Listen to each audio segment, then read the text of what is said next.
Okay. Thank you for joining me today. It's nice to have you here. One thing that I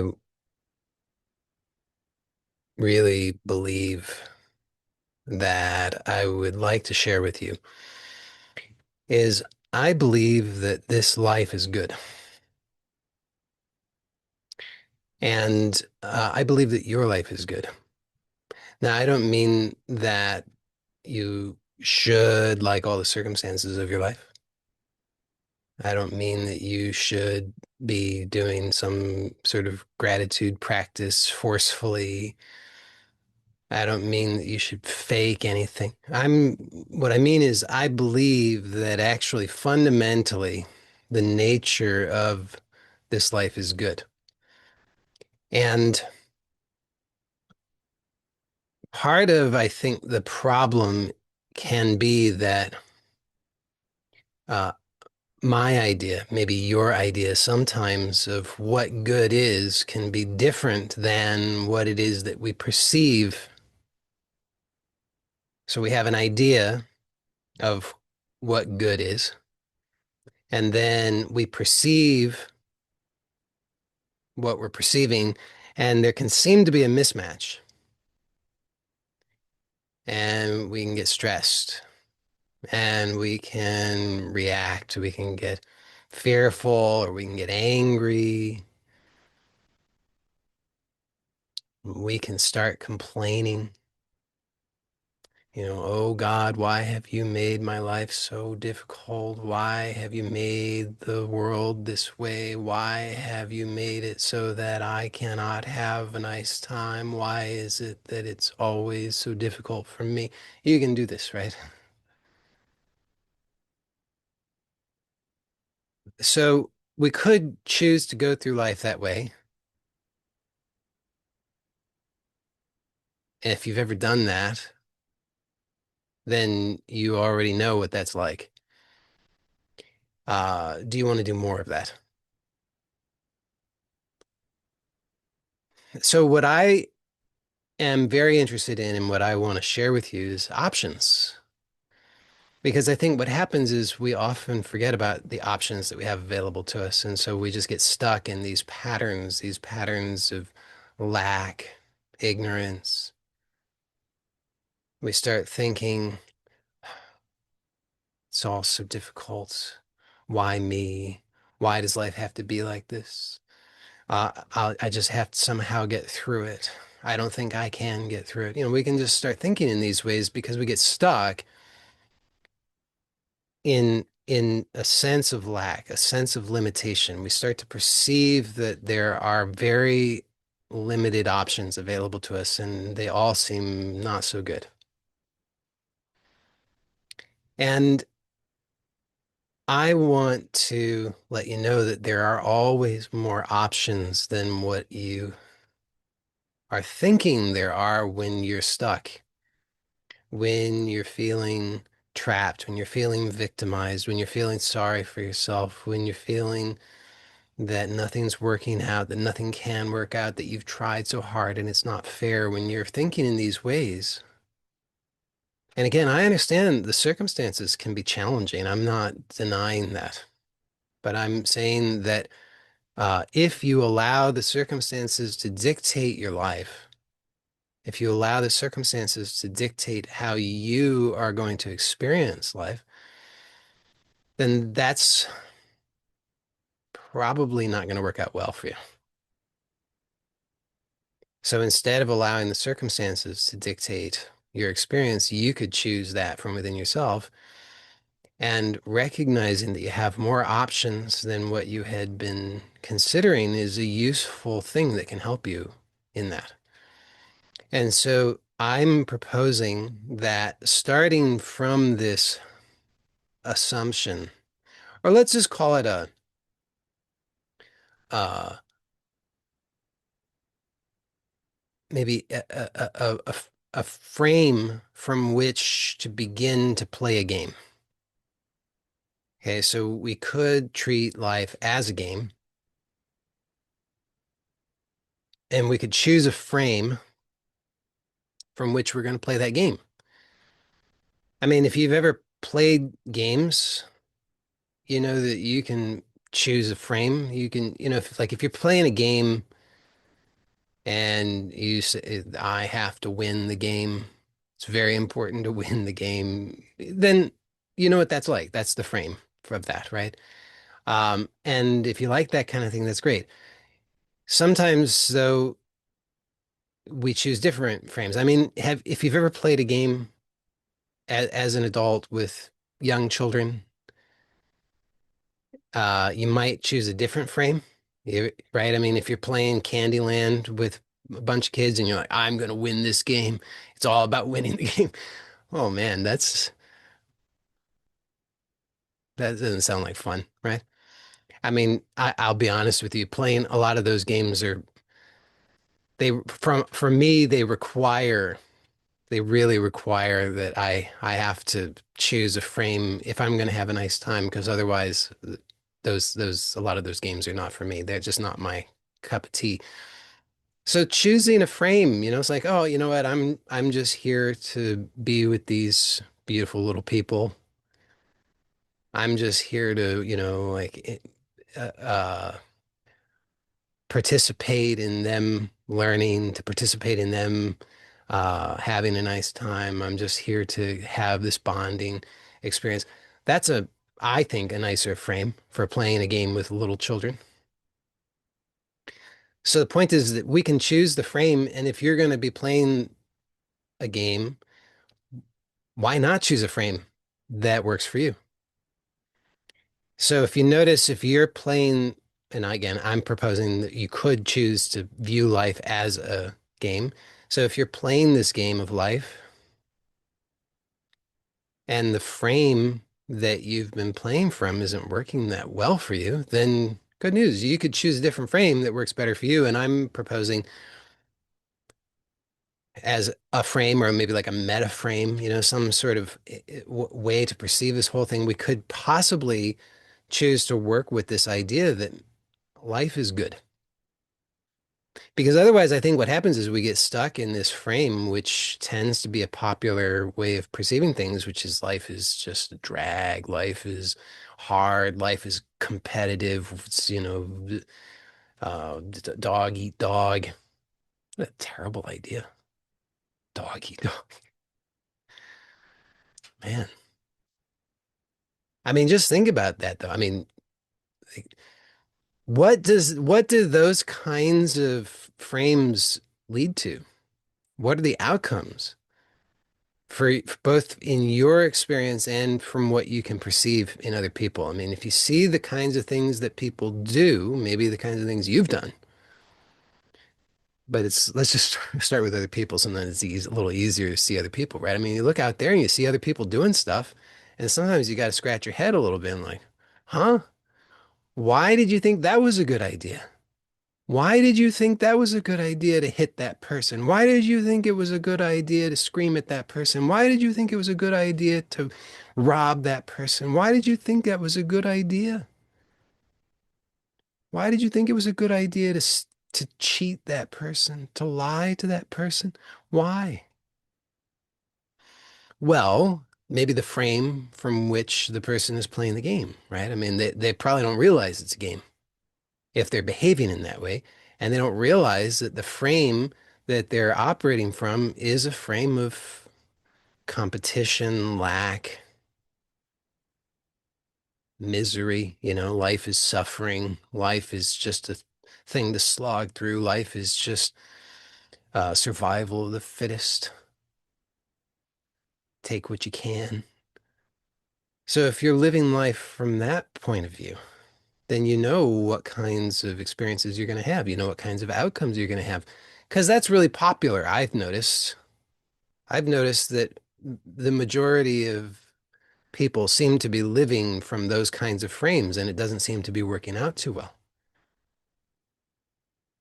So that's why I'm proposing we don't have to continue to do what we have done, both individually and collectively. We could choose now something new. It doesn't matter how long A person has been doing something, seeing in a particular way, perceiving from a particular point of view, thinking in certain ways, holding certain beliefs. Doesn't matter how long the individual has been doing that, or how long the family has been doing that, or how long society has been doing that, or any of the rest.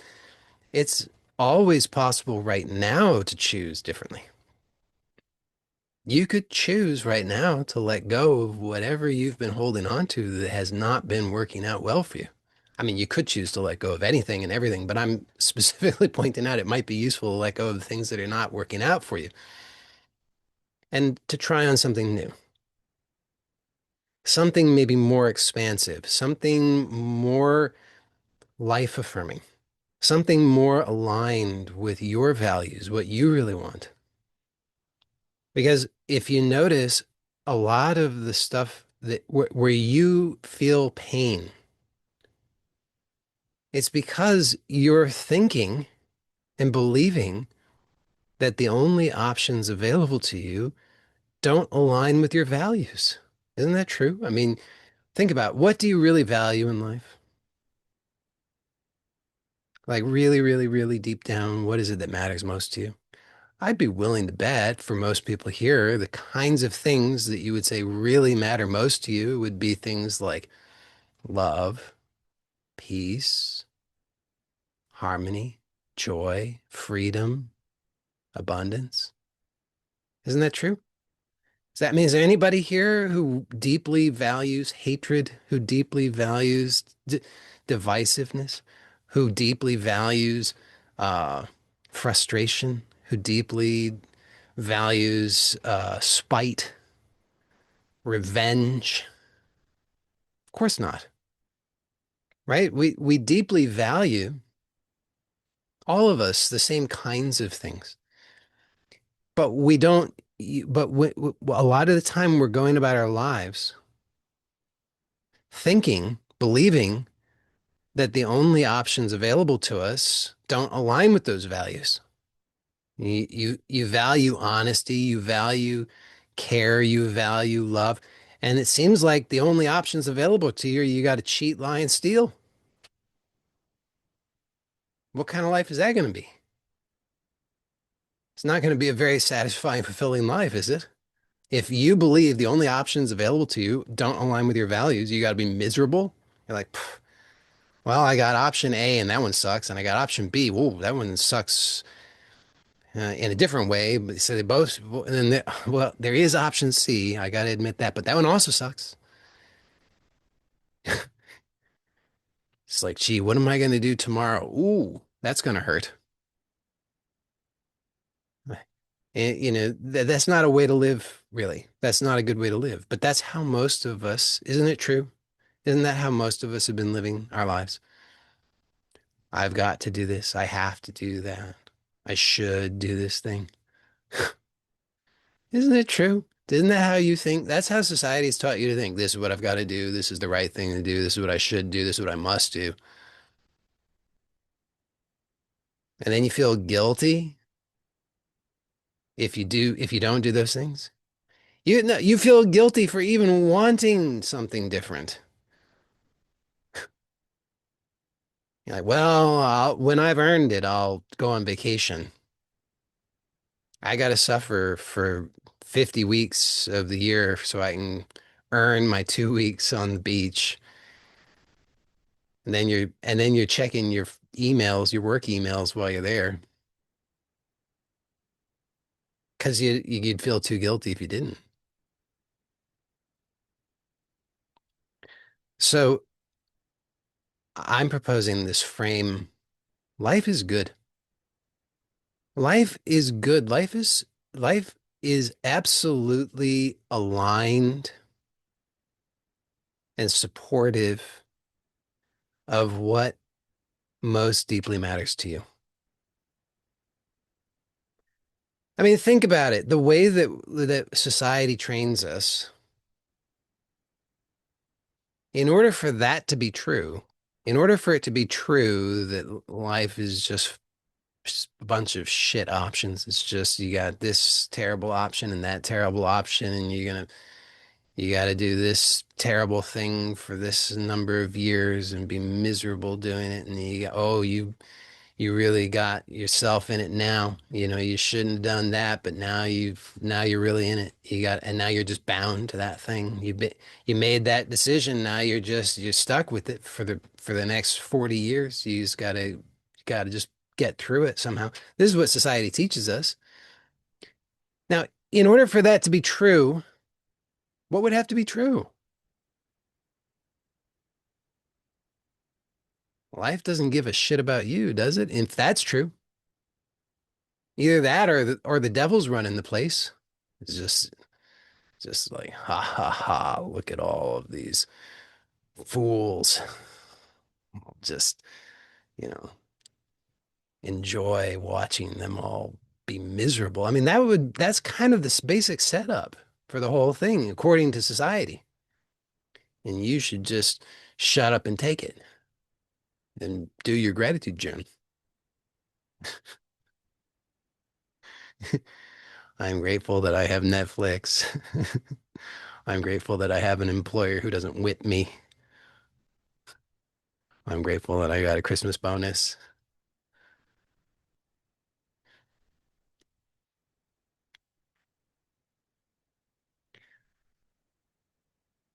So, I mean, no wonder that it's difficult for most people to be happy because the basic frame that they're viewing things from is that it's like this whole show is run by the devil just to torment you.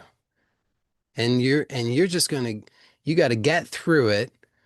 This is a very sort of Christian sort of thing that I'm about to say, but it's sort of like you gotta get through it so that and if you're good, you'll get to go to the good place because you'll have earned it.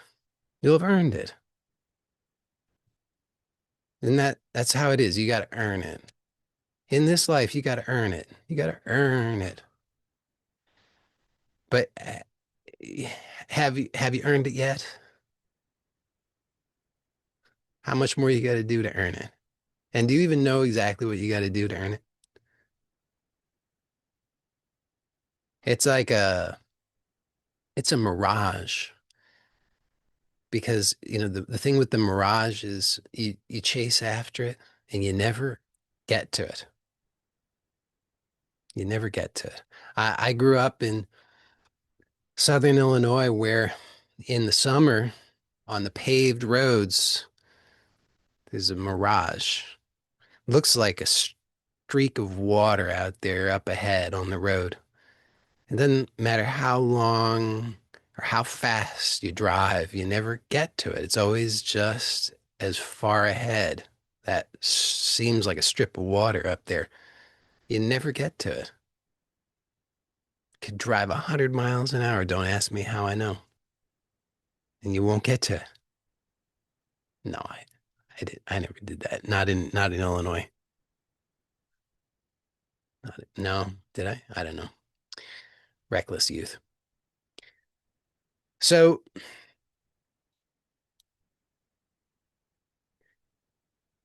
there are other options. And I'm proposing that you can start to access those options and you can start to choose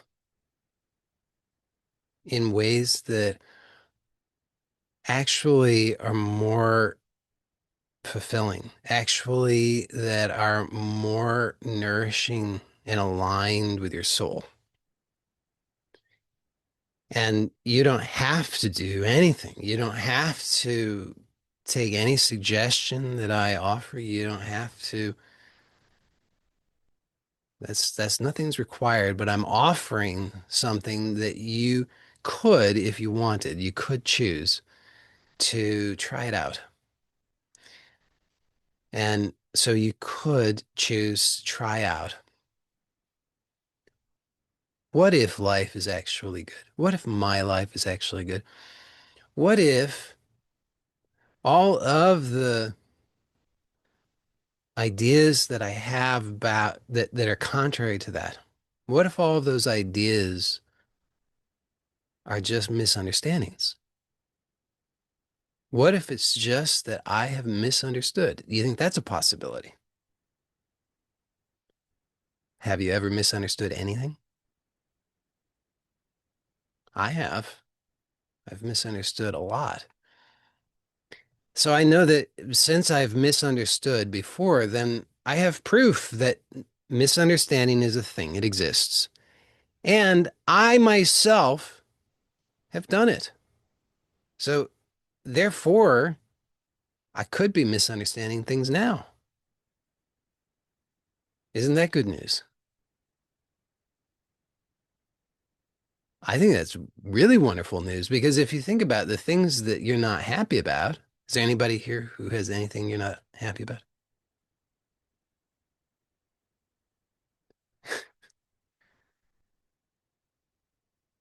It's hard to think of them after you've done all your gratitude journals. I know. My boss didn't whip me today. My boss didn't whip me yesterday. I'm so grateful. My boss didn't whip me the day before that. You just go on and on. When was the last time your boss whipped you? Like, gee, I can't think of the last time my boss whipped me. Boy, I am so grateful. But every once in a while, the thing will sneak in. You're like, oh boy, I'm unhappy about that. Something, little thing will sneak in, right? The alarm goes off and you're like, oh, gotta get up. Have to get up.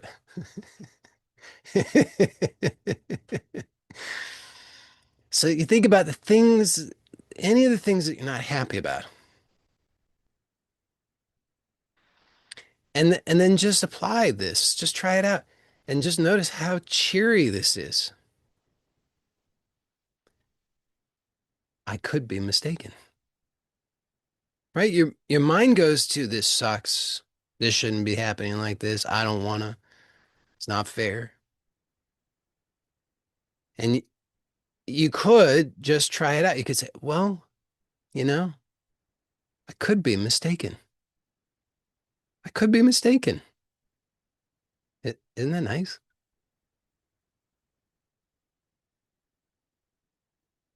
You trying it out? Think of something in your life that you're not happy about and notice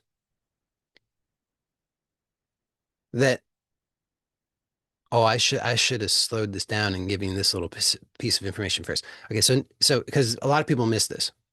See, oftentimes we think, and we're trained to think this way. We're trained to think that the circumstances, I kind of started out this way. We're trained to think that the circumstances are the problem, right? Isn't that true? We think those things, those people, the weather, the government, the system, whatever it is, that's the problem. But notice it's not those things that are the problem. It's the way that you relate to them that is the problem.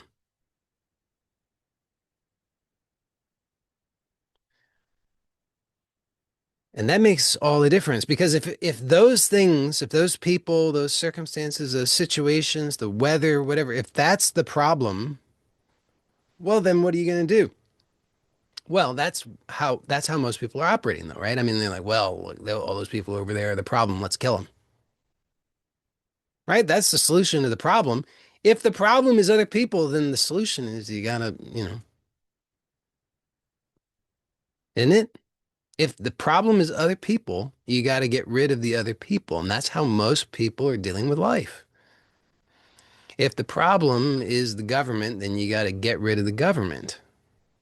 That's how most people are dealing with life. If the problem is the economy, you got to get rid of the economy. That's how most people are dealing with life, right? It's like that. Those people, those systems, those organizations, they're the problem. I got to get rid of them. I got to swap them out. Put my thing in place. My thing is the right thing. But that just never works. I don't know if you've noticed that. I mean, how long according to the history books, Hadn't this stuff been going on for a long time? War,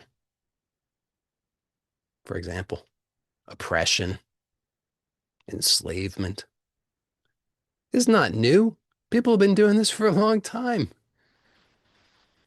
If, but people keep thinking you just wait, it's going to work. We're so close. The next war is going to really work. The next war is going to work. It's crazy, isn't it? This is how people are thinking. This is how people live their lives. This is how people are programmed. It's not the people, the systems, the organizations, the government, the weather. It's none of those things that are the problem. I know that's difficult to believe because it's what we've been told so much.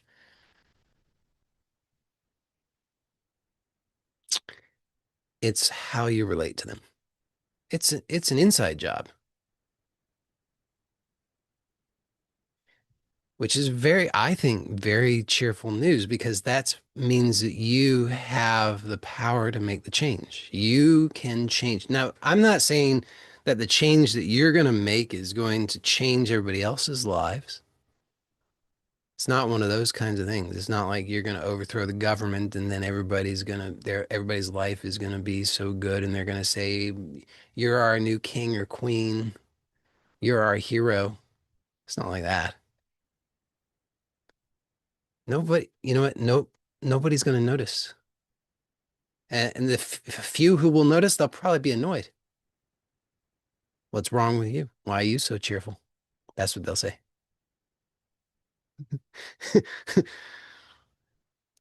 Don't, don't you know? Don't you know about how miserable life is? Don't you know about all the bad things that are happening? You should come join our club. Why won't you come to our club? Why did you stop coming to our meetings? We don't like you anymore. We don't want to be your friend. If you won't join our club, we don't want to be your friend. So that's what's more likely to happen, but you don't have to care because you could actually be happy. You could actually be experiencing fulfillment and satisfaction because it doesn't depend upon the external things. So now where was I? I took a little detour because I had to clarify. I felt like it would be useful for me to clarify that point. You could begin. Oh yeah, right. So you could choose something right now. You could think of something that in your life that bothers you, something that you're unhappy about.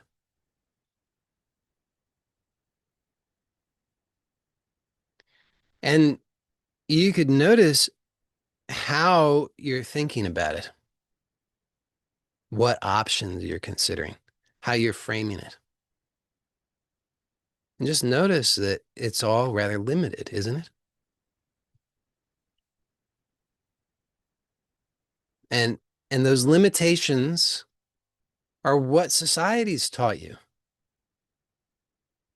This is the right thing. Don't do the wrong thing. We would be so ashamed of you if you did the wrong thing. Don't step outside of the lines. You got to stay in the box. You've got to get our approval, do things the way that we say to do them, think the way we say to think.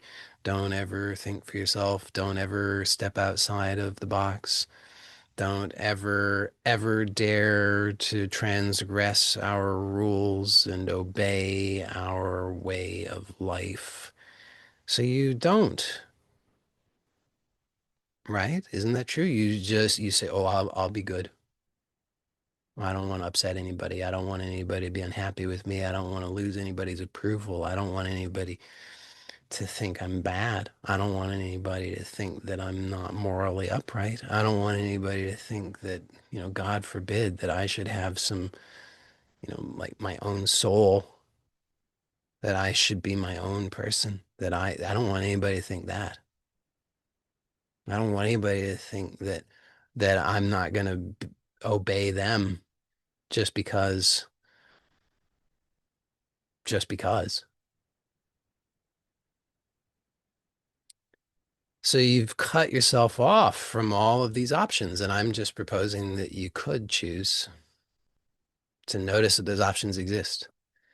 I'm not saying that you will choose them. I'm not saying you should choose them. I mean, a lot of them, they're not so great anyway. But at least you want to know that they exist, and there might be, in fact, there have to be, because we're really talking about infinite options. So there have to be some better options in there. So not all of the other options are going to be great. Some of them are going to suck too, but some of them are going to be nice. But you and all the rest of us have cut yourself off from those options because that's how you were programmed. And I'm just proposing life is good. Life is here to support you. Life's not telling you that you have to be miserable. That's just what you learned. That's just what you're telling yourself. And of course, the rest of society, by and large, would agree. So you've got that. I'm not saying you're crazy. I mean, you got a lot of pressure on you. Society is telling you that you have to conform, but you don't have to. That's just what society says. So you notice this thing that you're not so happy about. And just now, as you're starting to open up to the other options, notice what happens. Do you notice that you immediately reject the options that start to come to your mind? I couldn't do that. Oh God, that would be terrible. Oh, then I would be a bad person. Oh, I'd end up in prison. What kind of person would do that kind of thing? Oh, I would never be able to live with myself. You immediately reject them. So immediately that it's like you barely even register it consciously. Therefore, you can go through your life pretending like these options don't exist. That's what we've been doing. Do you notice that? You go through life pretending like these options don't exist, and you can just walk around like the sad masses. Oh God, I got to go to work today. Oh, you too. Yeah, let's. Oh God, we're going to work today. We don't have any other options. We gotta. We have to. But you don't have to. You don't have to do anything. You are absolutely free. You're so free that you're free to choose to make yourself miserable, right? Nobody's going to deny you that.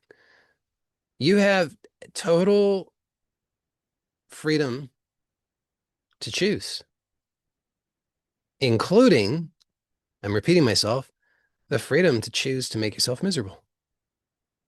You have the freedom to deny your options. You have the freedom to tell yourself and believe that you're a victim of circumstance. You have that freedom. And most of us have been using that freedom in that way to harm ourselves.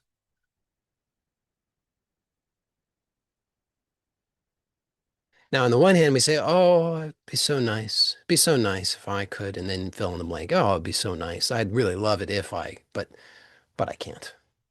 I mean, that's just a fantasy. Couldn't do that. Couldn't do that. It's like a joke. It's a bad joke, you know. Say, well, what do you really want? You're like, well, I'd really like the thing, but you don't really believe it. You don't believe it, do you? The things that you in your heart you really want, you don't believe it. Why? Because you say, well, I just can't. I just can't, I mean, maybe one day when a miracle occurs and then, you know, somehow things change. Then. But otherwise, I'll just keep my fingers crossed. I'll keep my fingers crossed. That's that's a good plan, isn't it? I'll just keep my fingers crossed. I'll be happy one day. I'll keep my fingers crossed. This is a cheerful message. You are totally free. You don't have to put up with any of this misery even for another second. Now,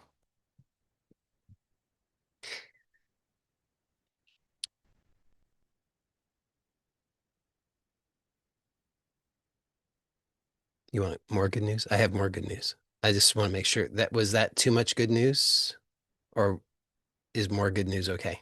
Does anybody object to more good news? I don't want to offend. Um, so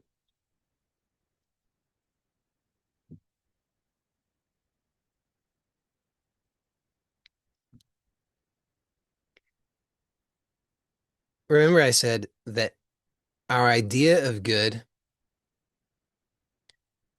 and our perception might not align.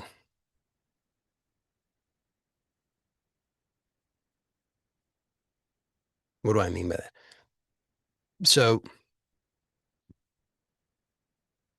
think about what your idea of good is.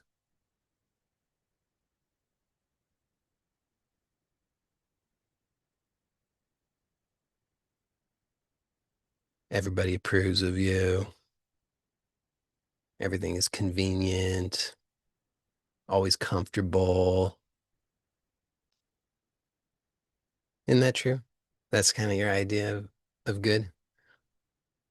So when life presents something that is a little bit different than that, when there's like a little bit of a pinch or a little squeeze or a little bit of like, oh, I'm not sure, a little bit of doubt, a little bit of something, then you're like, oh, this isn't good at all. Get me back into my box, right? You just got, oh, I got to get back in my box. I don't know what I was thinking getting out of the box. It's so uncomfortable out of the box. I'll just get back in the box. I'll be good. I'll be good. I'll stay in the box. Just give me Oreos and I'll stay in the box.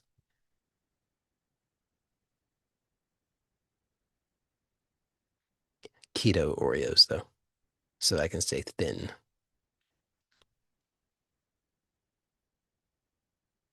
Hey, if they haven't already come up with that, then I've gone on record here. Keto Oreos. That is such a good idea.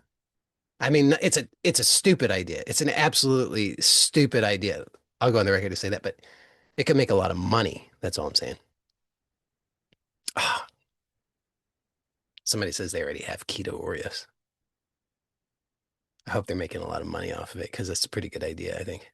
I mean, it's a stupid idea, but it's a, I'm sure it's a profitable idea. Uh,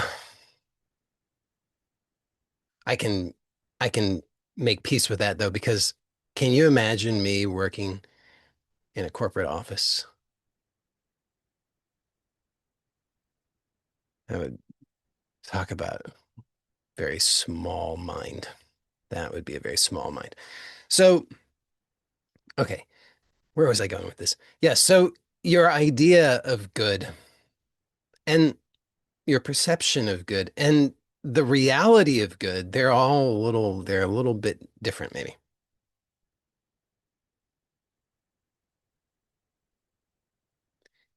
So if you keep holding on to your idea of good, which is limited, which is confining, which is keeping you trapped, which is, by the way, not really authentically yours.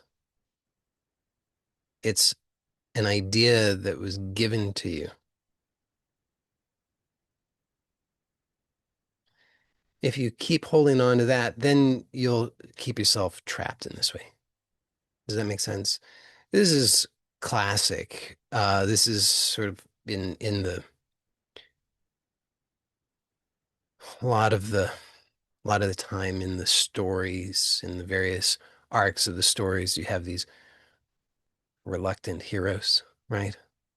You know, they've got a calling. There's something there for them, something beyond their box, something beyond their little small minded world, something that's calling to them in a sense from their heart. You know, it's like this is your way in life. This is for you. This is what's meant for you. This is how you are designed. This is why you are here. And they say, oh, no, that would be uncomfortable. Oh, I mean, I'd love to, but, nobody would approve. Oh, that's an interesting idea, but who could afford that? I mean, there's all kinds of excuses. Not me. I'm not that sort, it sounds too dangerous, too dangerous, too adventurous for someone like me. So the idea doesn't match with the reality. The idea is, well, good is safe. Good is comfortable. Good is here in the confines of what's already known. And the reality of good is a little different than that. The reality of good might look like danger.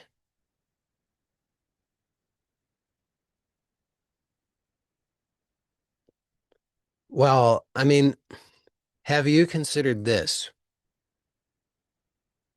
Do you know anybody? Have you ever met anybody who, personally, I'm not saying, no, don't tell me about Jesus unless you've met Jesus personally, or Babaji unless you've met Babaji personally. Uh, do you know anybody anyone who's gotten out of here alive?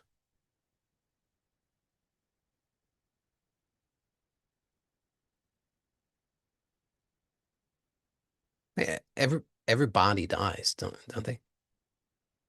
As far as you know, seems to be what happens. So you can play it safe. You can stay within the confines of your what's familiar, but ultimately, it's not going to work out. You see where I'm going with this? You can play it safe. You can stay in the box until you're 99 years old, or if you've got your anti-aging regimen that you're following, maybe you push that out 20, 30, 40, 50, 60 years, whatever, you're going to live to be 200, 300, 400, 500. I don't care. However long you're going to live, at some point, then there'll be an end to the bodily form, don't you think? And then you think there's going to be a award? Congratulations, here's your certificate. You stayed in the box. Congratulations. You did it. Way to go. Here's your gold star. You think?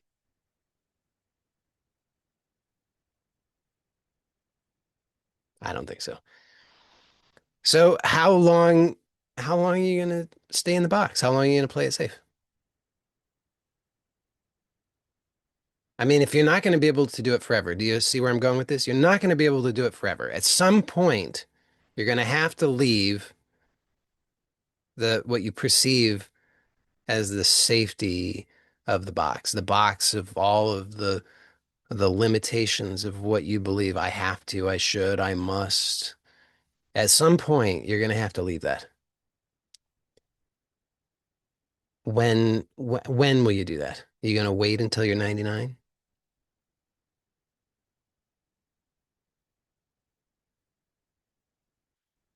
If you recognize that it's going to happen at some point, then doesn't it make sense that you would choose consciously when and how you will leave the box? Because if you put it off, if you just keep postponing and ignoring it, what do you think is going to happen when you're 99 or 199 or whatever the point is at which the body ceases to function? what's going to happen then? You think that's going to be cheery? You're going to be like, yeah, all right, amazing, leaving the box. No, you're going to be kicking and screaming, I can't leave the box now.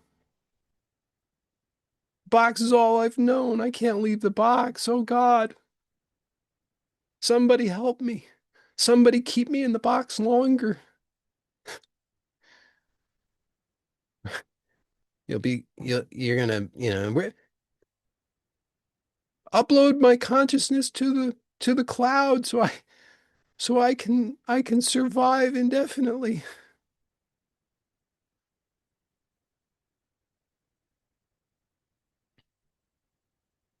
So why not start at least practicing now? You don't have to go, you don't have to go all out, I guess, at once. You could like take little steps. Try it out a little bit. Just try on some new things. So what if life is good, your life is good, and it's here to support you? Like you just have to start to expand what it is that you consider to be good.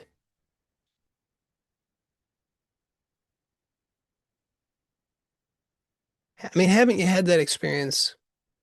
Of course you had. You thought something was going to be bad, awful, terrible, and then you discover you're like, oh, actually, it's kind of nice. Haven't you had that experience? Something. If you haven't, you gotta start getting out more. And I'm not saying you go to parties or anything like that. I'm saying like you can get out. You don't have to go anywhere to get out. You just got to get out of your mental box. You got to start to allow, you don't gotta anything. You could. You could start to allow yourself to explore what it would be like to allow some of the things that you're thinking, no, no, no, no, no, no, no, no, no, that if you notice in your heart, there's a yes. So I'm not saying you need to do all the things willy-nilly. I'm saying in your heart, there's a yes. In your heart, there's a calling. But you say no because, oh, what would people think? How would I be able to live with myself? Oh, it would be so embarrassing. Oh, then I'd be all alone.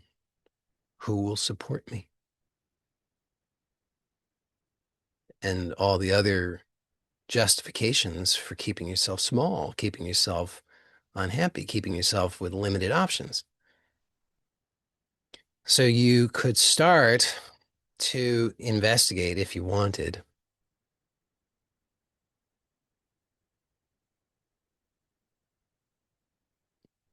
this question. And this will be familiar to many of you. Even if it is familiar, uh, I invite you to really consider it anew. Because if you consider it anew, then it can work for you in new ways. If you instead say, oh, I already know that, then it can't do anything for you, right? Because when you say, oh, I already know that, how's it going to do anything for you? Because you're not willing to let it do anything for you. So even if you think I already know that, especially if you think you already know that, be willing to consider this anew. So here's the question, which I invite you to work with on a regular basis, on a daily basis, if you will. What do I really want? And just as I was pointing out earlier, even with this question, with so many similar kinds of things, when you ask this kind of question, you'll get answers from your heart, but you will immediately censor those answers. So the challenge is to just let them express, even if it doesn't match with your idea of what would be good, even if it doesn't match with your idea of what would be acceptable, even if it doesn't match with your idea of even what makes any sense. Because there's a part of you that is totally wild. It doesn't, it doesn't, it's, I think it's incapable of being constrained. I think it's incapable of being conditioned by society. I think it's incapable of limiting itself. And so it won't be satisfied until it's totally acknowledged. But that part of us is what society usually uh, shuts down, or we shut that down through the threats of society. Society says you're a bad girl, bad boy. Don't don't let mommy or daddy ever see you do that again. Or you go to the principal's office. I can't believe I've such bad behavior in my classroom. These kinds of things, and we learn, oh, uh-oh. But so we censor it because we learn that, oh, that part doesn't doesn't always meet with the approval of others. Sometimes people are hostile towards me when I allow this aspect of myself to be here expressed. So we've learned to censor it, to shut it down.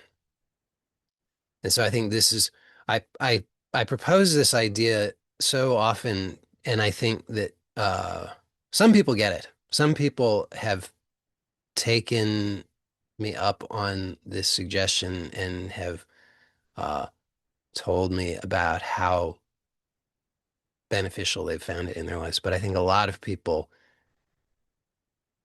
dismiss it. They think, oh, it's uh, silly nonsense, can't work, it's not valuable, it's impractical, whatever. People have all kinds of reasons why not.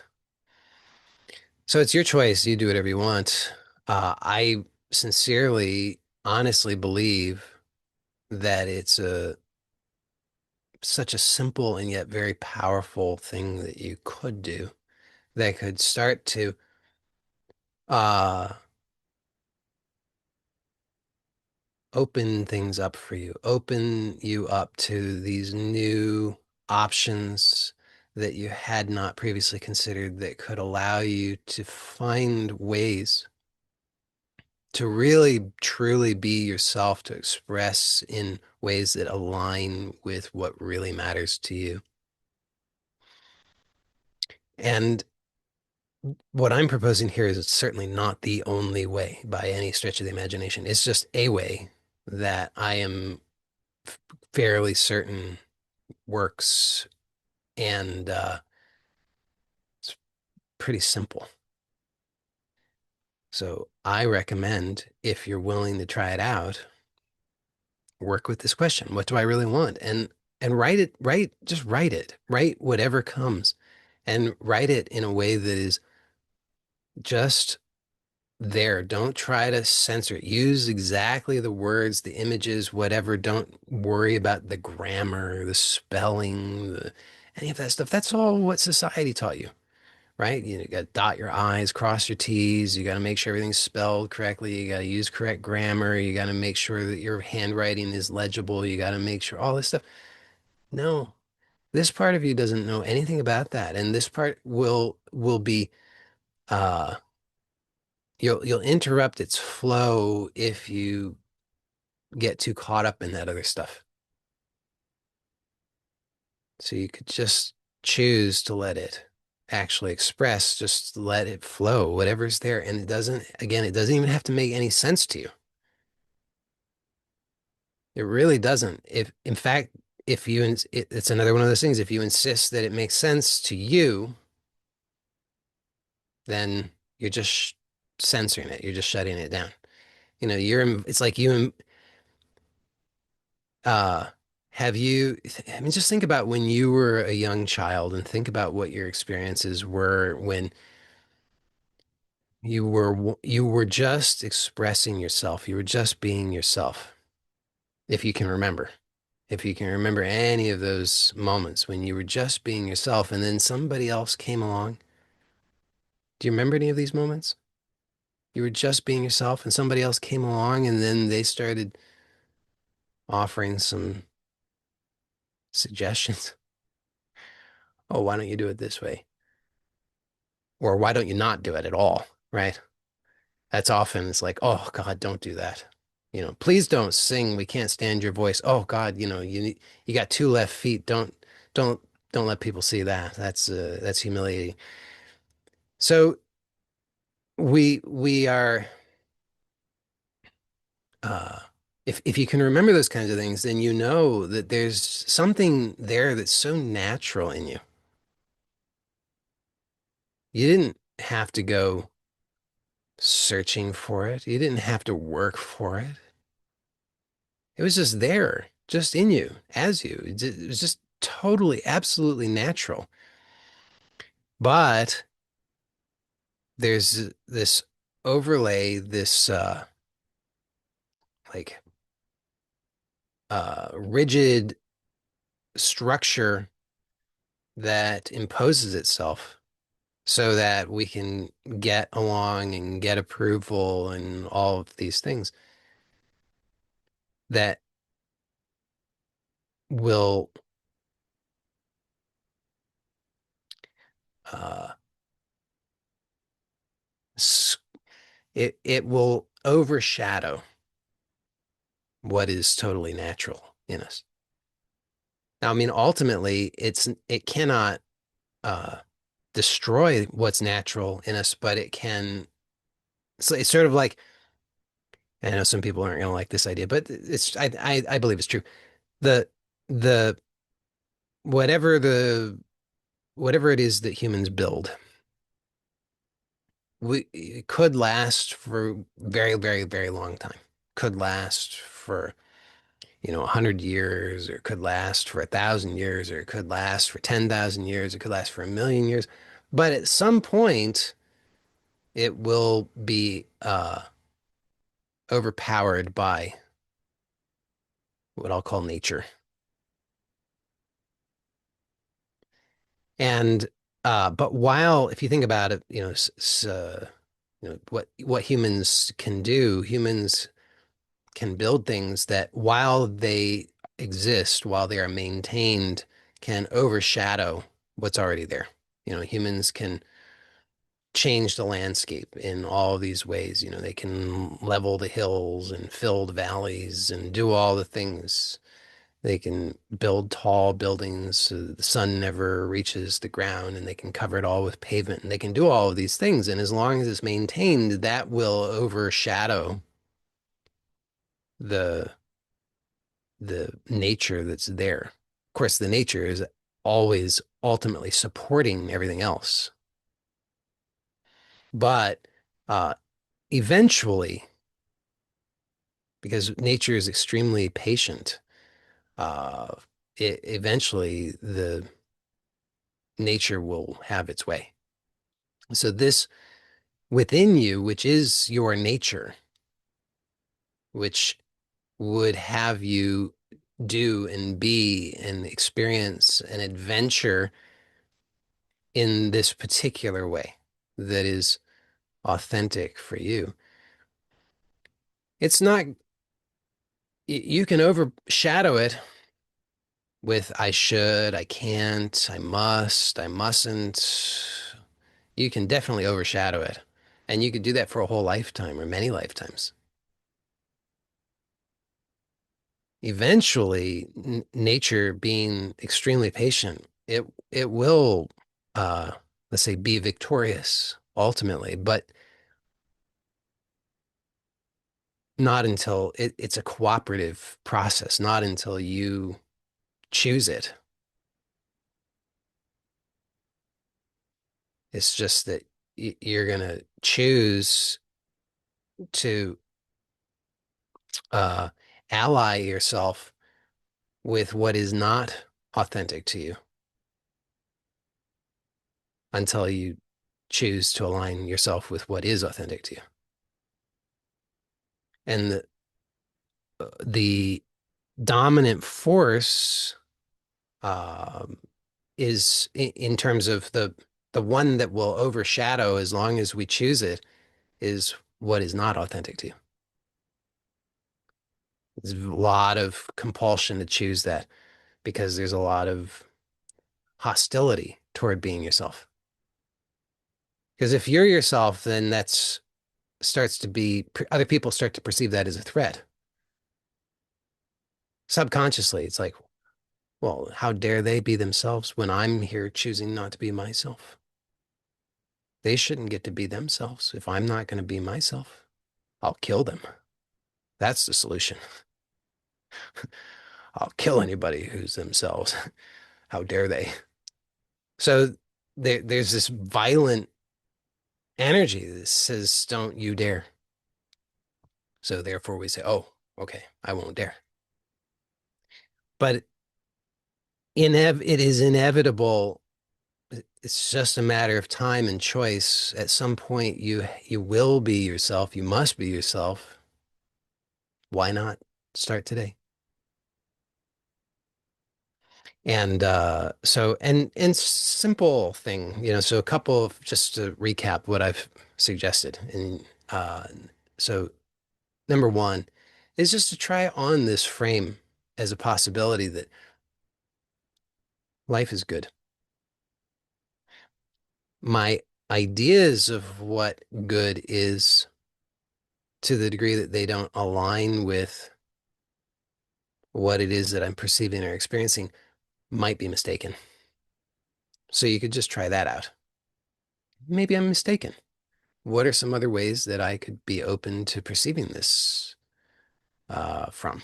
Maybe there's just another way of understanding this that I haven't yet considered.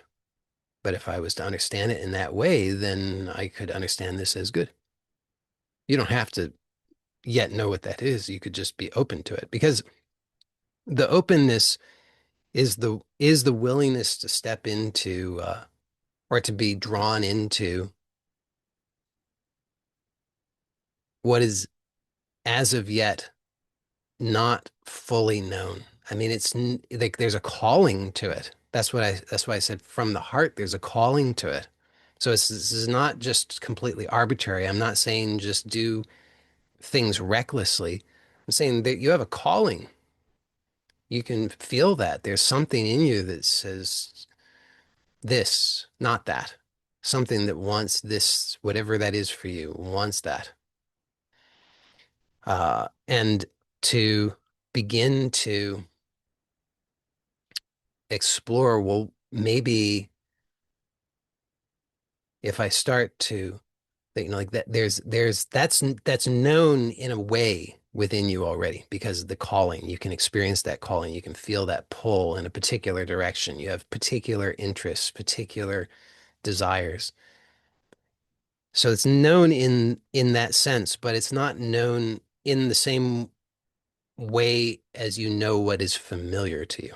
So it's known in the heart, but unfamiliar in its expressed manifest form.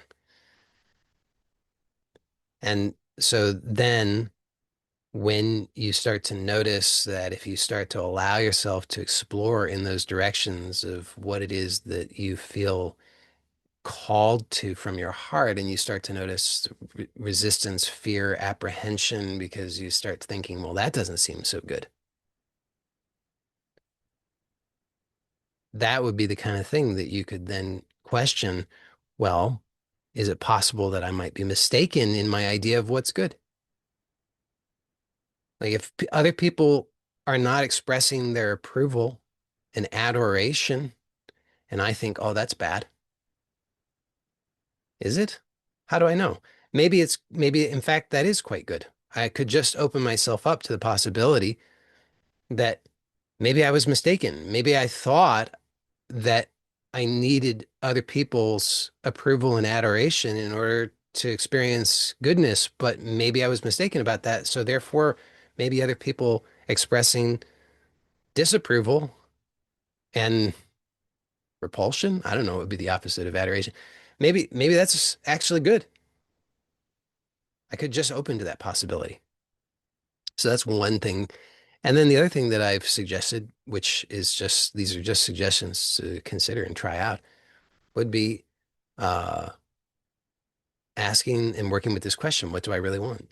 And allow yourself to give voice to that in an uncensored way,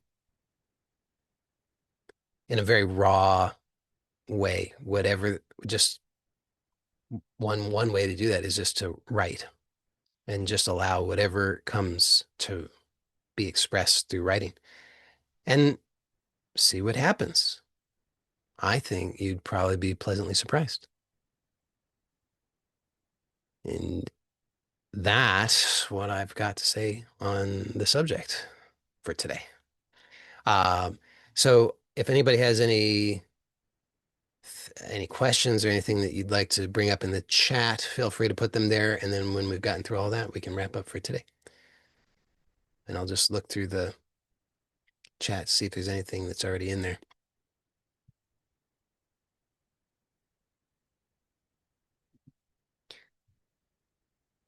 Somebody says, when I think about choosing a new way, I get overwhelmed by a sense of the responsibility that would entail. I'd have to be the one where the buck stops and couldn't retreat behind a wall of excuses. That's scary. How do I muster the courage to grow up and stop whining? Well, I would say, uh,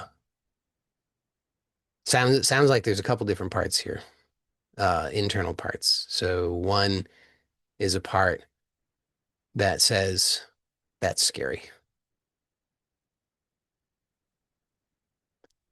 And then another part it says, grow up and stop whining. Now, I wonder, how does the part that says that's scary feel when the other part tells it to grow up and stop whining?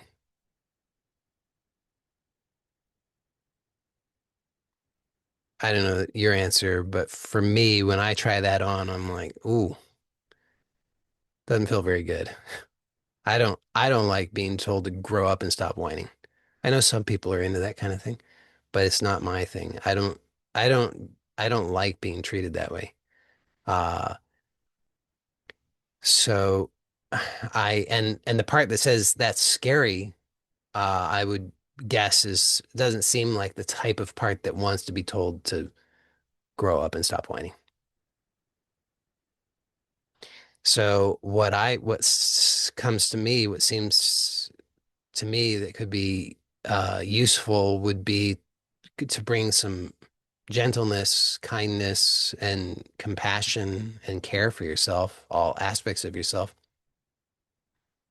Uh, and I think the person who asked this question, I think you have access to the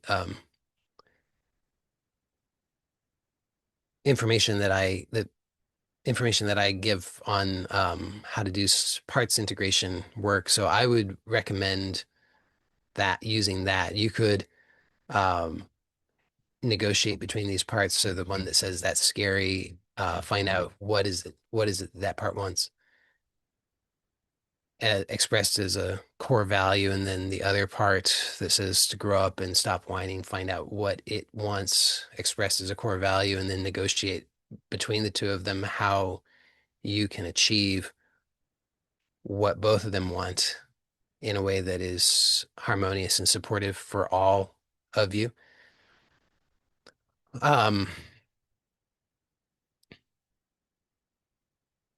and you could do that with any, I mean, there might be other parts involved. I mean, it's like there might be a part that there might also be the part that's saying that you'd have to be the one where the buck stops and you couldn't retreat behind a wall of excuses. I'm not sure if that's, that would be just something to explore.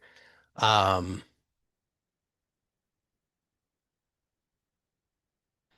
I would also recommend just questioning. So this is like in the spirit of inviting more options. I mean, is it notice how you're thinking about it, the options that you're considering. So you're painting it as, okay, I'd uh, be overwhelmed by a sense of responsibility that would entail I'd have to be the one where the buck stops and couldn't retreat behind a wall of excuses. So that's how you're imagining it. But it sounds like that's limited in ways that you're not happy with. So you could just consider what are some other ways of understanding this? What other options might be available to you? I mean, could you like not get overwhelmed? Is it necessary to get overwhelmed? Uh, is it necessary to be the one where the buck stops? Like maybe there's some element of, I mean, because you're saying responsibility. Is it possible to be responsible in a way that is empowering for you that doesn't carry with it the unwanted sense of being the one where the buck stops? Being the one where the buck stops sounds very like masculine. Is that really what you want? Maybe, but it sounds like there's other options that are available there. I mean, it's like it's possible to have a positive, empowered sense of being responsible in lots of different ways, and some of those might work better for you. So I would really just explore all of the options. You could, uh, it's possible that the things that I've just suggested to you is plenty. If you feel like you need, after you've gone through all that, if you feel like that's not enough and you want other suggestions, let me know and I could give you other suggestions. I've got others that come to mind, but I don't want to overwhelm. So, that's what I'm going to say about that. Oh, well, I'll just say one more thing. Like small steps. You don't have to, a lot of the time, I think we can get this idea that we've got to take these big steps, but it says who? You could take small steps. You could take a small step and you could test that out and get feedback and find out how's that working for you. And then you could adjust. So,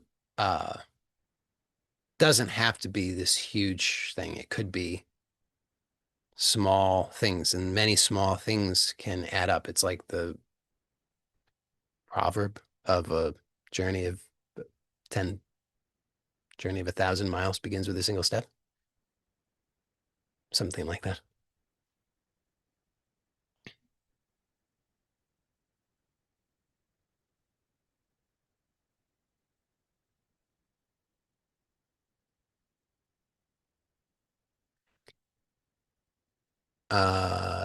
Somebody says, you talk about your nature and your real self. Where does that come from, please? How do I know what's really core me, real in me, and what's false? Well, that's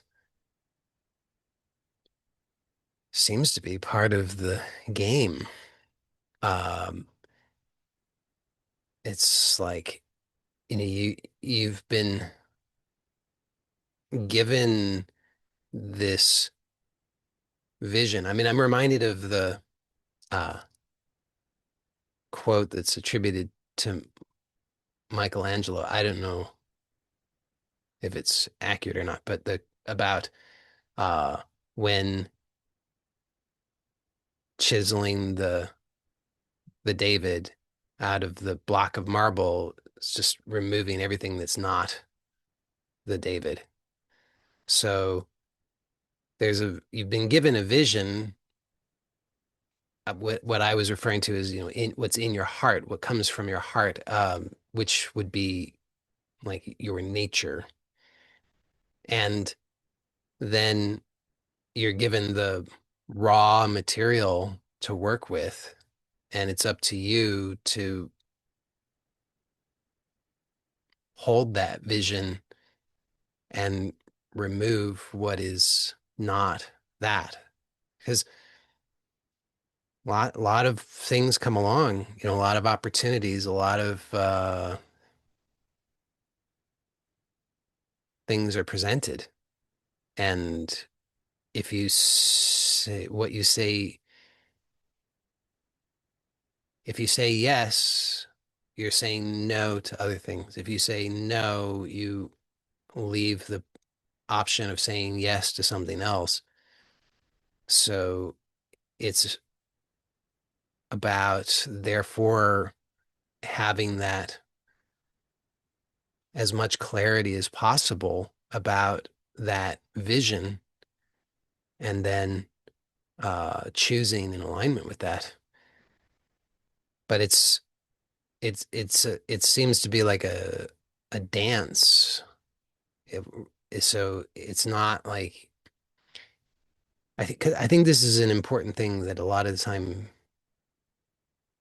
I hear from people feedback where they get hung up because they're thinking that they have to have like a blueprint that's all mapped out exactly uh, in advance of taking any action, and that they'll be penalized if they don't. So you have to know in advance everything about your life, every decision that you're going to make, what everything is down to the last minutia.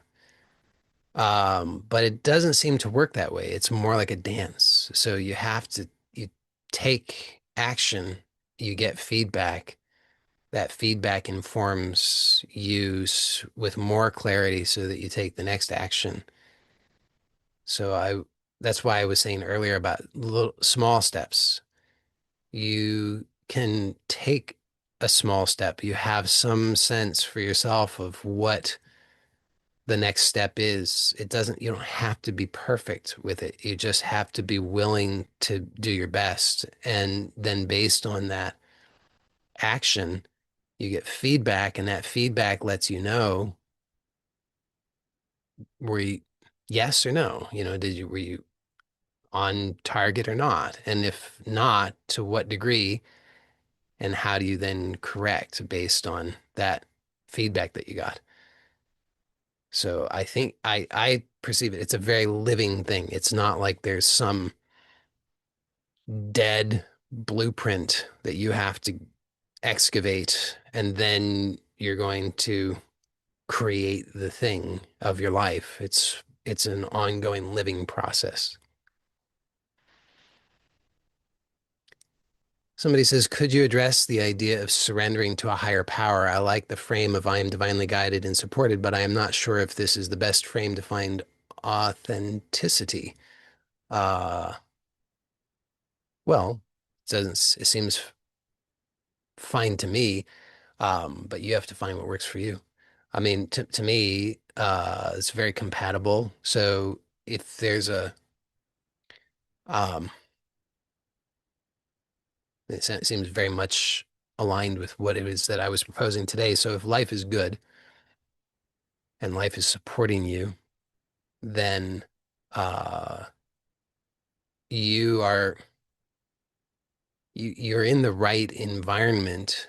You have the right support so that you can uh, safely play this game. You can safely take the next step. You can take that risk because uh, the environment, the context in which that risk is taken is ultimately safe. It's not like you're not going to be penalized, punished for making some mistake. It's fundamentally supportive context, so you're free and welcome and supported to take the next step, get the feedback, take the next step, get the feedback.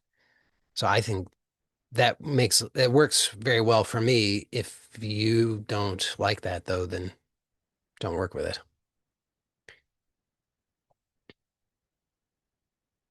All right. Somebody says, why would I choose to write down all those things when I know I can't have it anymore?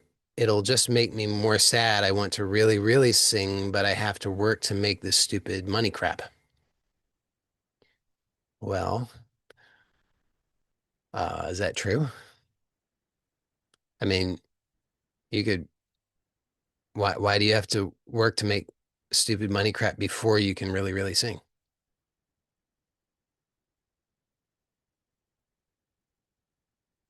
Why do you have to work to make this stupid money crap at all? You could choose to do so. But if you're going to choose to work, I wouldn't, doesn't make a lot of sense to me to choose to work to make stupid money crap. Stupid money crap doesn't seem like the sort of thing to choose, unless you like that kind of thing. Maybe I misread it, but stupid money crap sounds sort of like negative and unpleasant. So I wouldn't recommend choosing that. Um, but like what if so what if instead of it being stupid money crap, what if it is a uh what if this is life supporting you in discovering your power, discovering what really matters to you, opening up to options, finding your way in life that allows you to really align with what most matters. These are just assumptions that we make. That's why I was talking about the idea that we have of good. So we have an idea of good. Oh, I'll just I'll just be on cloud nine. I'll just float. They'll feed me grapes whenever I'm hungry, and the servants will clean up everything, and I'll be comfortable all the time. I'll never I'll never have any challenges. I'll never have any doubts. I'll never have any difficulties. None of that will ever happen. So then when we're faced with, oh, it looks like, I want to have money because money seems like that would be supportive of some of the other things that I want. Uh, then we could approach that as, well, that's interesting. Let me figure this out. Let me uh, explore this and find ways to navigate this that actually are supportive for me, that are aligned with what matters to me. That's a possibility, but you could instead say, oh, I have to work to make this money, stupid money crap. I have to work to make this stupid money crap doesn't, to me, doesn't sound particularly nourishing. Sounds kind of awful. So I just wouldn't recommend that. It's just it's your choice. But you're setting it up as I like there's these two things. There's stupid money crap that you have to work for on the one hand, and then and then on the other hand, there's this other thing which is to really, really sing. And these two things are mutually exclusive. So you can either have to work to make this stupid money crap, or you could really, really sing. You could either stupid money crap or really, really sing. Either this or that. Is that true? I don't know. It seems unlikely that that would be true. I mean, in the infinite reality in which there's no limitation, why would it be the case that there's either this or that and they're mutually exclusive? You could either really, really sing or you could have to work to make this stupid money crap. Why? If you don't like that setup, why are you going to impose that on yourself?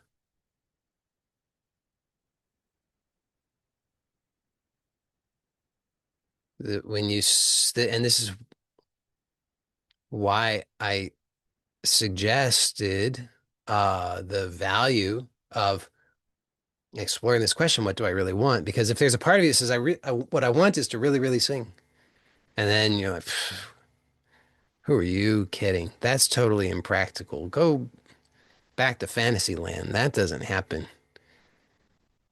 Then useful to see. It's useful to see that because if there's a part of you, and every time you ask that question, and I don't know that this would be the case, I'm just saying hypothetically, if there was every time you ask the question, what do I really want? There was a part of you that says, I want to really, really sing. Then if that keeps coming up, then instead of continuing to shut that down and say, well, I can't because it's totally impractical, and what I have to do is work to make this stupid money crap. So why don't you just shut up and go away and leave me alone so I can focus on having to work to make this stupid money crap? And then you want to cry. And then you don't work to make the stupid money crap because you're just crying, right? Which makes sense. Then you're like, well, Joey's suggestion is stupid. I'm never gonna invite that part to express itself at all because every time it expresses itself, I just feel sad and I just cry all day and then nothing good happens. However, you could notice what's going on there and just notice that there's this part of you that is very fearful and rigid, which has been imposed through societal conditioning that says really, really singing is totally impractical. It's just for dreamers.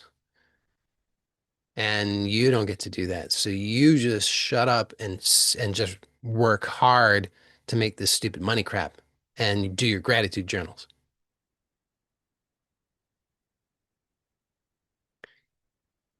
and just notice how that feels and notice how familiar that is. And I'd be willing to bet it's very familiar. I'd be willing to bet that if you really start to notice whose voice that is, it is a voice of someone else. I would be willing to bet that that is maybe a parent's voice. Because that's exactly the kind of thing that we learned from our parents, or if not our parents, somebody else, some other similar authority figure from when we were a child, where we internalize that, and then we don't need them any longer to do that to us because we can do it to ourselves. We've just got this internal, you just shut up and go and leave me alone because I'm busy working hard to make all this stupid money crap and I don't have any time for this dreamer nonsense of really, really singing. So, I've got to pay the bills and I'm very responsible and I've got to do this life and this life has no room for any of that kind of nonsense. So we do that to ourselves, but how much fulfillment is there in that? Because you do all that and you're perfect at it and you're 99 years old and you say, look, I really did it. I made all the stupid money crap. So successful in making the stupid money crap. Nobody else on this planet was more successful at the stupid money crap than me. I got all the rewards and awards, certificates and everything else. It proves it. But you say, but strangely, I feel dissatisfied, right? Isn't that true? You get through 99 years and you're like, I got all the things for making all the stupid money crap, but Wow, interesting. I feel strangely dissatisfied. So, it's just how you've been conditioned to think about all this. And I am not suggesting that there's a path that I can point to and say, I know what your path is. I'm suggesting that that's available, that knowledge is available within you, that intelligence is available in you, and you don't have, it doesn't have to be uh something where you don't have to uh you know you could. I'm not saying you shouldn't, but you don't have to necessarily unless you do. Uh, like abandon your family and change your name and start going on world tours and you it doesn't have to look like anything in particular. It will look like exactly whatever is authentic for you. But what you're describing is that inside of you, there's this internal conflict between these parts. The one that's saying, I want to really, really sing, and the other part that's saying, you've got to work hard to make all this stupid money crap. And the you've got to work hard to make all the stupid money crap has been winning out because it's got all of that fear and hostility to support it, shore it up. But it's not actually working for you. It's somewhat soul crushing. So I'm just proposing start to explore the options. At first, you see like you've narrowed it down to these two. One possibility is okay, so there's this totally unrealistic dreamer possibility. I could really, really sing. I mean, that's stupid, obviously. That's never going to work. And then there's only one other possibility, which is I could just shut that down completely and I could just work hard to make all the stupid money crap. In all of totality, those are the only two options. You see that's what I was describing from the beginning. We narrow it down to these two handful of things, and we're like, boy, they all suck. All the options suck. There's the one where I could crush my soul. That one obviously sucks, but it's practical at least. And then there's the other option, which is like I could really, really sing, but I'd probably, I'd die of starvation and uh, I would and I'd freeze to death at the same time. I'd freeze and starve to death at exactly the same time. So, it's just an impoverished mindset. And I'm proposing you could start to invite yourself just to be open to other possibilities because there are. Doesn't have to be this one or that one and they both suck. There's so many other possibilities. You just it's just a matter of beginning to try them out. And and as I also said, that may not be exactly comfortable because you're going to run up against your fears because you've learned to shut the one part down. You've learned that that's not safe. Just shut it down. So when you start to entertain it and open things up in that regard, then you're going to start to encounter all the reasons why you shut it down in the first place because you've got all these other beliefs like, well, that's impractical and oh, it's going to be difficult and I'll never succeed and nobody will love me and I'll be abandoned and whatever else, and all this stuff that goes along with it. And if you're willing to be, I don't know what to call it, brave, honest, care for yourself, loving, then you just keep an open mind and heart and explore it anyway and just keep being gentle and kind to yourself when those habits come up that they're violent. It's like, this is too much. It's just dangerous. I need to shut this down. I can't. I'll never succeed. Nothing works out, whatever. Just notice that you don't need to do that to yourself anymore. You could start to actually choose to be kind and loving to yourself. You could say, Like, oh yeah, I hear that that's a fear that you have. Uh, and let's just see what other options are available. You kind of have to, you don't have to, you could choose to start to take care of yourself in the way that nobody else knew how to take care of you. So that's what I can say about that. Uh,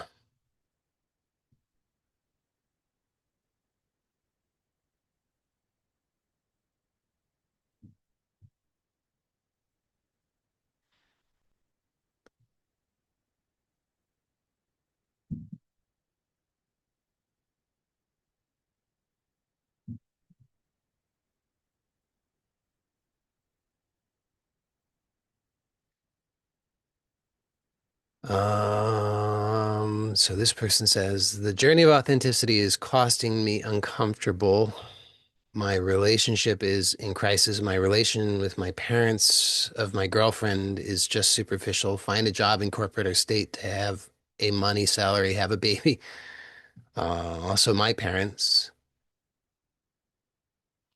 And now that I'm thinking, is almost everyone has their own suggestion how I should be. I know I'm on the right direction, but sometimes it costs me so much, like high heartbeat. Can you suggest what ways can I go when things tend to shake? Well, uh, I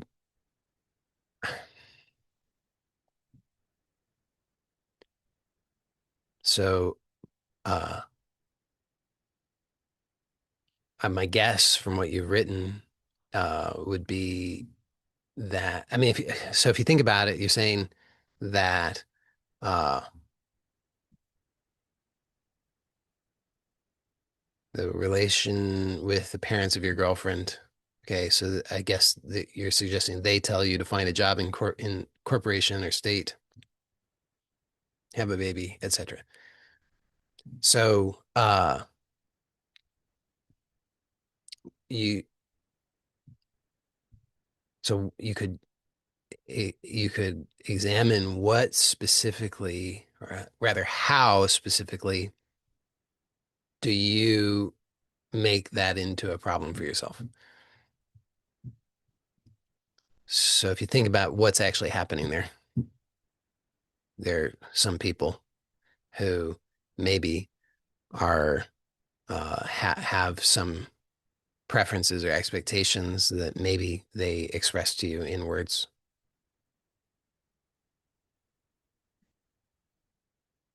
And that couldn't be a problem,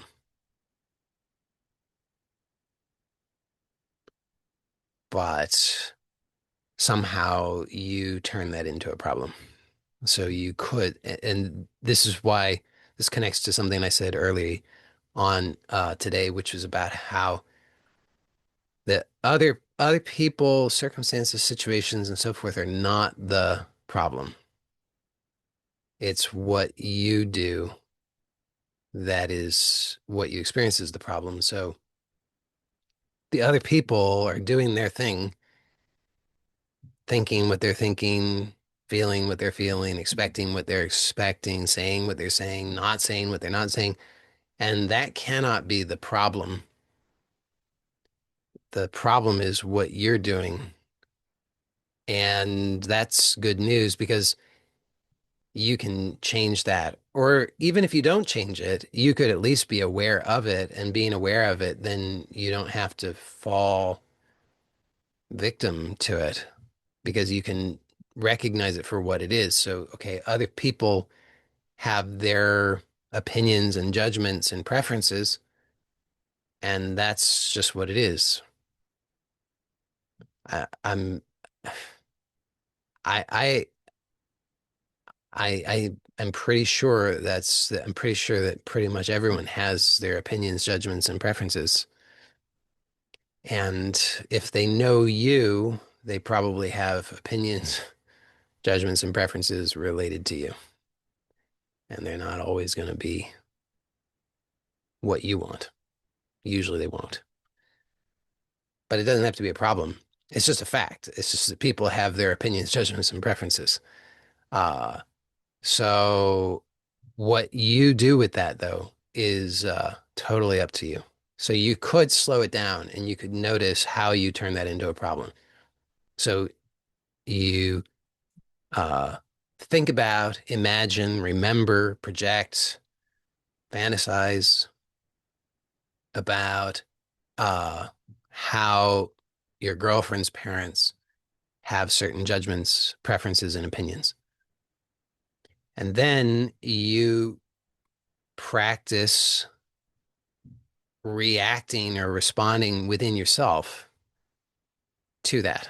So you're imagining and then you're practicing reacting. So you're just rehearsing over and over and over the same thing. I don't know exactly what that looks like for you, but just to paint the picture so that this is clear what I'm talking about, could be something like you imagine that they're thinking uh, you should get a corporate job.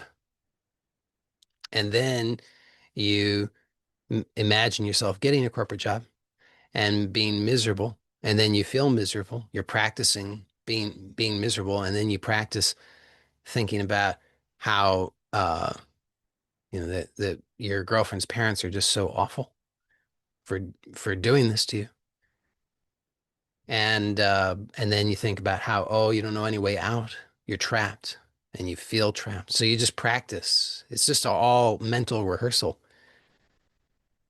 And that's how you make it into a problem for yourself. So you could do that differently. You could just notice that you do that and then practice it differently. Just practice like this. This is why I have given the active relaxation method. So if you don't know the active relaxation method, it's in the video on YouTube. It's called Do Less, Manifest More, something like that. Manifest more by doing less, something like that. Uh, and I would recommend using that and or just being aware of your breathing because the way that you breathe is connected to your entire experience. So if you're holding your breath, if you're forcing your breath, if you're squeezing your breath, if you're hyperventilating, if you're doing all these different things, it's connected to how you're emoting and thinking. So you could test it out right now. You could just notice as you are aware, if you choose to be aware of your breathing now, and you choose to allow for your breathing to be relaxed and natural, where there's just inhalation and it's relaxed and natural, not forced. You're not counting. You're not trying to breathe. You're not box breathing or any of these things. You're just noticing the natural inhalation and you're just allowing that natural inhalation to continue for as long as is totally natural and comfortable to you. And then at a certain point, you're like, I'm satiated. That's great. And then there's a pause, and that pause could be half a second. It could be less than half a second, more than half a second, but it's some pause. And then naturally, there's a desire for exhalation. And the exhalation also is natural, it's not forced. You just allow the exhalation to occur for as long as it does without any kind of force or anything. And then there too, there's a natural pause, which could be however long it is. It could be very, very, very short, or it could be a little longer. And then at a certain point, there's a natural desire to inhale, and the whole pattern starts over again. So as you allow that to just continue to occur, just being aware of that and tuning into that, notice how whatever else would otherwise interrupt doesn't, as long as you choose to continue to be aware of the breathing. So if there's an impulse for a particular thought and to get upset or stressed or worried or fearful, angry.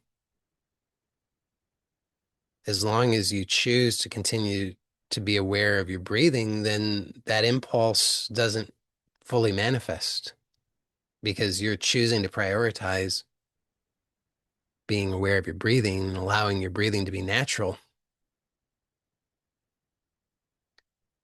So you could use either of these approaches, or if you prefer something else that you find works better for you. But the idea is just this: you have a habit of doing it one way. You think about your girlfriend's parents and you imagine the thing, and then you get upset and frustrated and fearful, and you practice that whole thing. So, therefore, it becomes easier and, in a sense, more natural for you to do that because the neurons that fire together wire together. So, the more often you practice something, your whole neurology shifts so that it becomes automatic. All you got to do is think about your girlfriend's parents, and immediately you feel stressed. You don't even have to consciously go through a process, it just happens automatically. The only problem is you don't like that. So, what I'm proposing is you can shift that by now consciously you think of your girlfriend's parents and then just practice active relaxation or being aware of your breathing and just allow yourself to just be totally at ease. Whatever impulses are there, they'll arise because that's conditioned. So the impulse to get stressed, to project, to worry, to be upset, whatever else will be there, but you can just be aware of this ability to be at ease. You don't have to practice the familiar way. You don't have to hurt yourself. You don't have to make yourself miserable. You have other options. And you can do that with all of these things. Girlfriends, parents want me to have a corporate job. Breathe. Girlfriend's parents want me to have a baby. Breathe.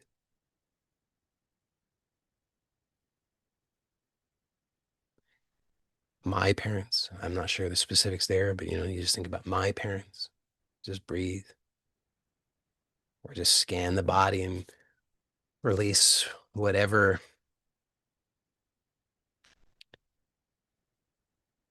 impulses there are to try and control anything. Just allow everything just to be. Just let it all be free and open.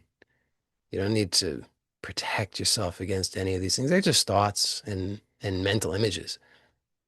So as you allow all of that, then you're freeing yourself of that conditioning. How long does it take to totally free yourself of the conditioning? I don't know. Depends on a lot of variables. Could happen instantaneously. It could take a day. It could take 5 days. I don't have a way of predicting that. But if you're willing to work with what I've suggested, I can guarantee that it will work.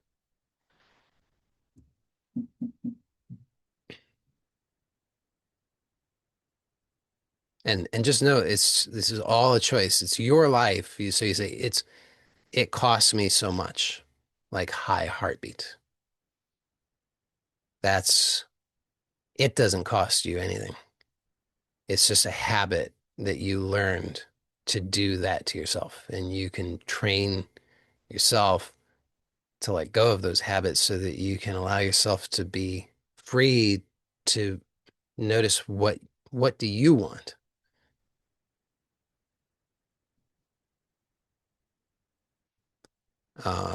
Somebody says Ramana Maharshi said, uh-oh, lost it.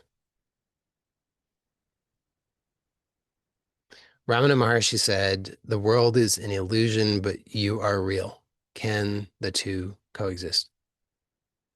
Uh, when you say the two, you mean the world and you? If you mean the world and you, then yeah, the the world is nothing but you. There's no world without you. Uh, and so the question is, who are you? And if you investigate that,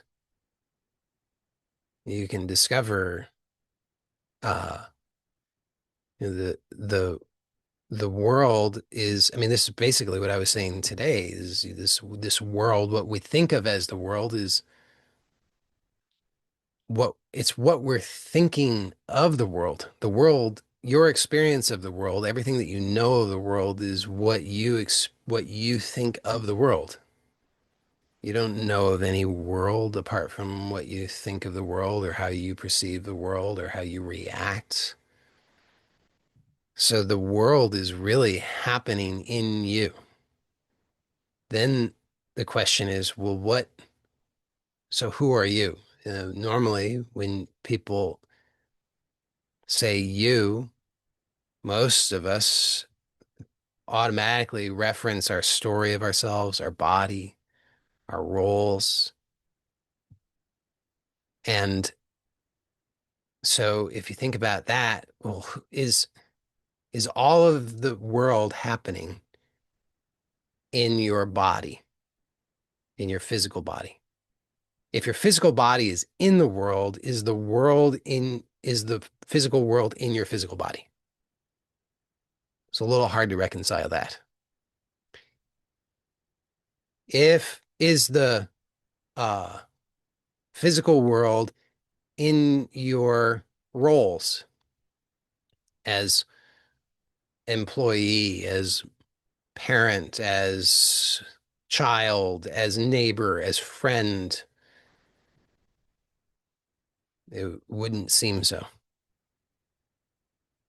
Is the world in you, in your narrative of the history of you? I was born at this time in this place.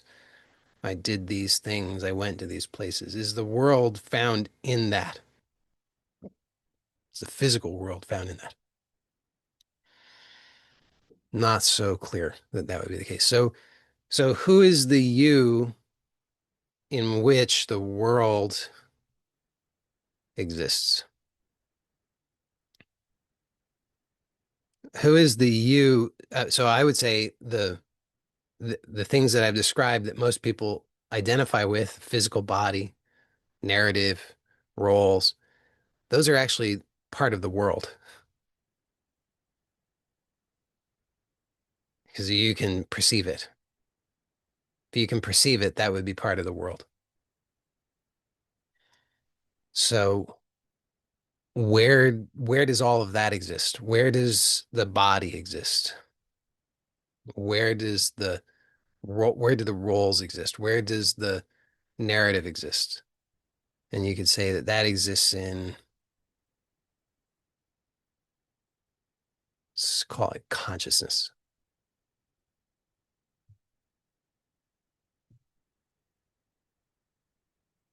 So all of the sensory impressions, all of that exists in consciousness. That includes the sensory impressions that make up the physical body, the thoughts, the emotions, the memories, the imagination, all of the things. So all of that exists as sensory impressions in consciousness. So the world, including what you normally associate as you, what you normally identify with, all of that is sensory impressions in consciousness. So who are you?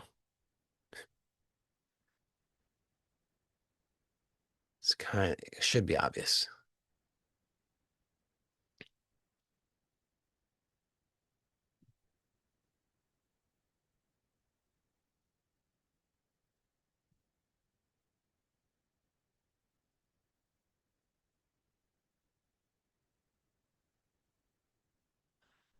Somebody says, I've been doing the writing exercise for over a couple of months now. I've always felt I always knew what I really wanted. This exercise has reinforced it. I've been writing the same things almost word for word for a while now. I'm wondering what is the path of least resistance for me in making my morning pages come true? My most recent insight has been that manifestation of all of these core desires would imply empowerment to me. Is there any value in putting my attention on empowerment, or is absolute discipline the way to go? I'm not sure what my role is right now. Well, uh, empowerment to me, empowerment seems really important. I mean, if you've got no power, what are you gonna do? Uh, so so you've got the vision, that's great, but then the next thing is you've got you, you don't you if you lack a sense of empowerment, if you lack a sense of uh ability to actually uh experience or manifest what it is that you want, then that seems pretty important. So empowerment can look like, on the surface it could look like a lot of different things, but inside it's this just the knowledge of uh this is possible. I can. And uh it's like, so you could think about how you could consider how you already are empowered, because you're empowered in some ways. In Like my classic example is tying shoes. If you do you know how to tie your shoes? If you know how to tie your shoes, then you're empowered to do that, because you can have the intention and then you can have the outcome. There's And in that case, it's high level of empowerment, because the the gap between the intention and the outcome is very small. Assuming you've got a pair of shoes, you put the shoes on, you tie them. It takes very small amount of time and effort to accomplish that. Uh, Presumably for most people here, if you want water, if you're thirsty, then you're empowered to do that, to get the water and drink the water. And probably therefore the gap between the intention and the fulfillment is very small.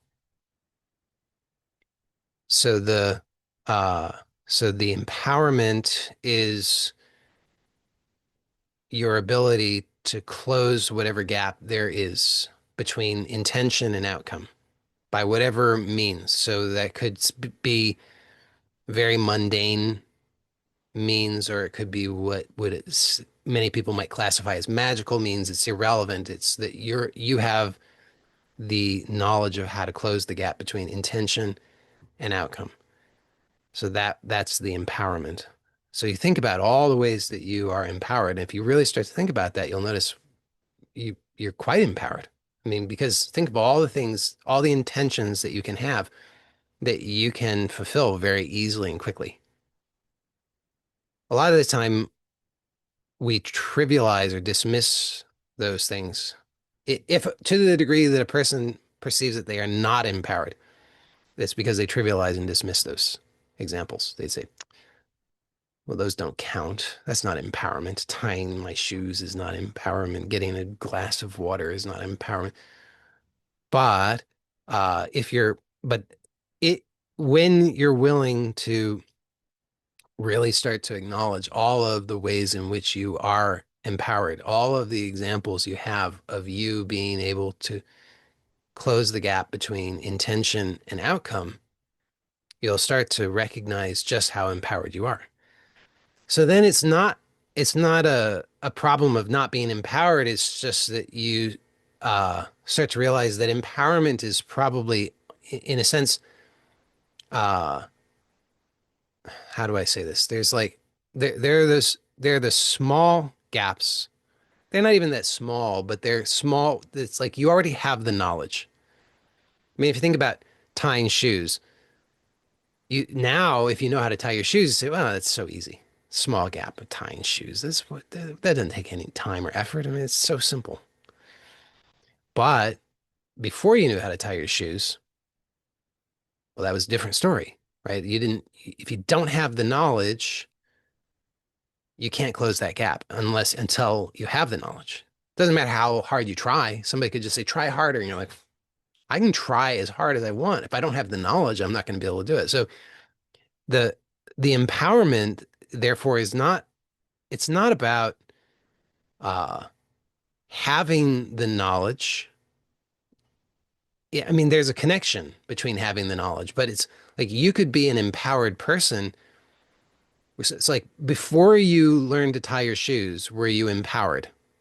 I would say yes, but you just didn't yet have the specific knowledge that gave you that particular outcome. But you have proof that you were empowered because if you had not been empowered, you wouldn't have been able to tie your shoes once you had the knowledge.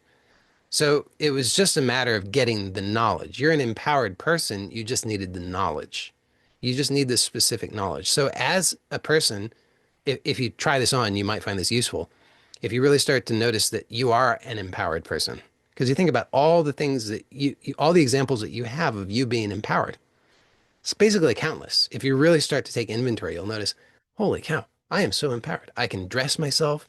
I can brush my hair. I can brush my teeth.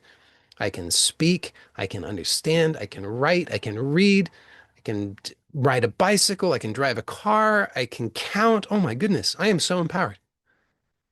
If you really, really start to take inventory, you'll realize you are so empowered. You have so many examples of being empowered.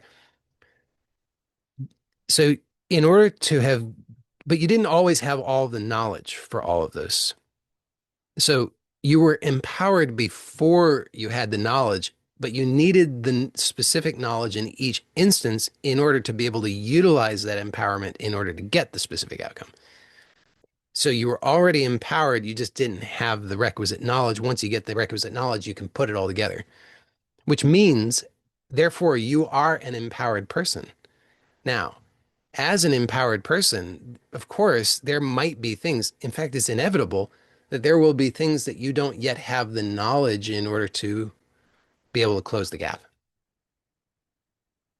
Like if you don't happen to have knowledge of Swahili, then you don't know how to understand when somebody speaks Swahili. Does that mean that you're not empowered? No, it just like you could learn Swahili. You just don't yet have the knowledge. So whatever it is that you say that you're writing and you know what you want, great. Now, I think you could, if this works for you, if what I've just described to you works for you, and you can really start to understand and really feel into how you are an empowered person, I would suggest you don't need to do anything to become empowered. You already are empowered. It's just then a matter of the specific knowledge to accomplish what it is that you're wanting. Now, how do you get the knowledge?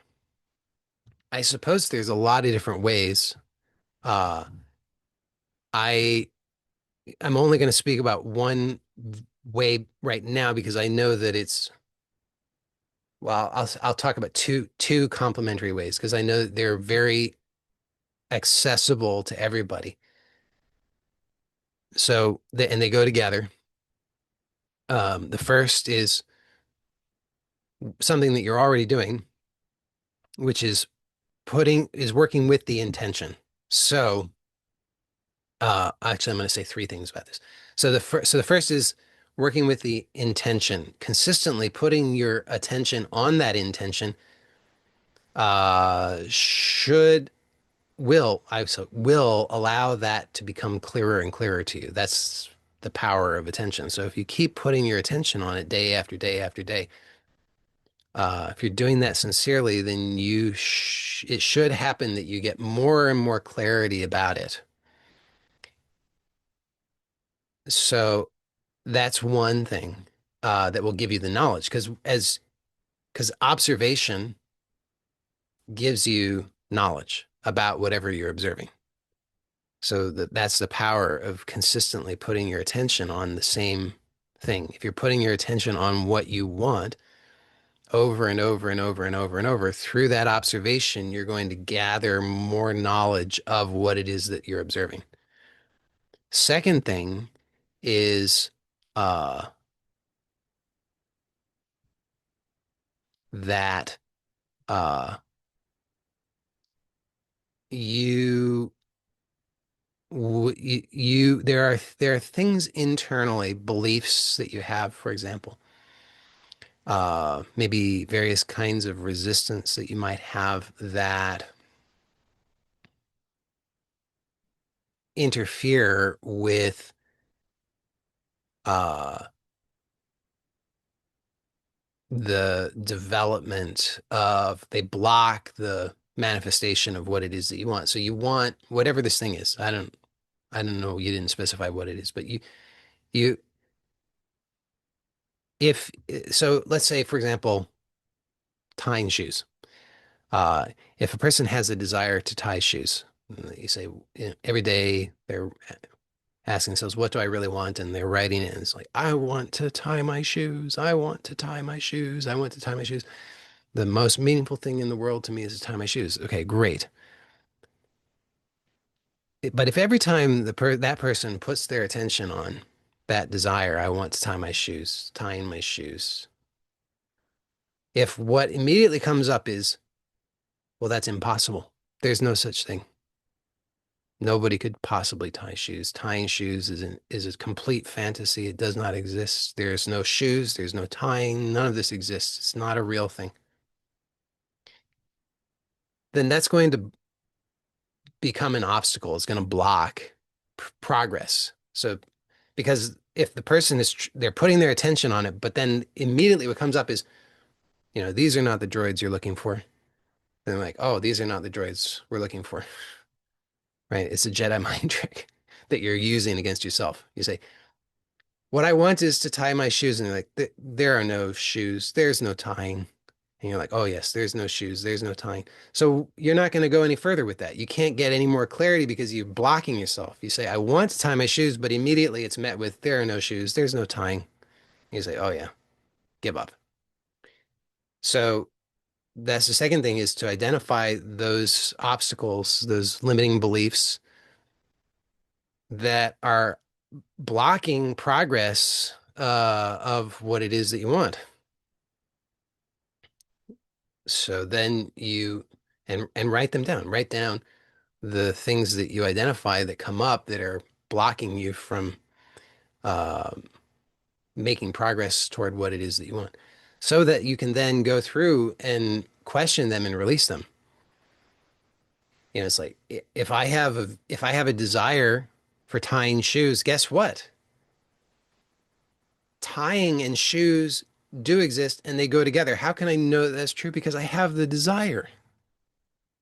I if I believe, oh, there are no shoes, there's no tying, then I clearly am lying to myself. I have the desire. The desire depends upon the existence and reality of shoes and tying. Therefore, they do exist. I have to be willing to trust in that. So can deconstruct and let go of whatever things seem to be interfering. I can I have I'm giving you very high level suggestions here. I In a different context, I could provide more specific uh, suggestions, but you might not need them. You might be able to just work with what it is that I'm giving here. Third thing that I would recommend, see if I can remember this, third thing is to, take action, uh, because action allows you to get feedback. If you A lot of the time, people, they're wanting to live purely their uh in their in their vision, but it usually works best to risk taking action, even imperfect action. I mean, don't aim for uh, imperfection, but accept imperfection because in this manifest realm,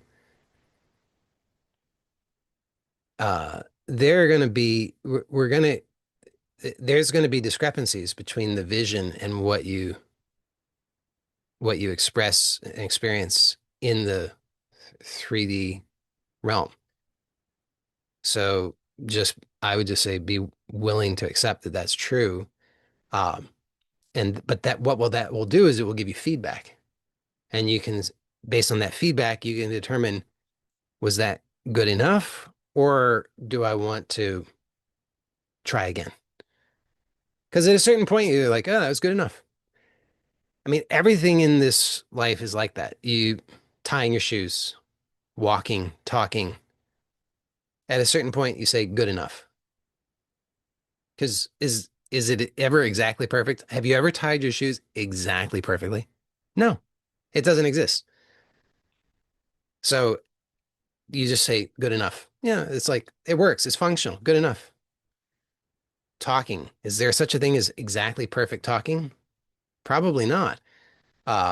If you spend your whole life agonizing over trying to be perfect in your talking, then there's not going to be any room for anything else. So at a certain point, you just call it good enough.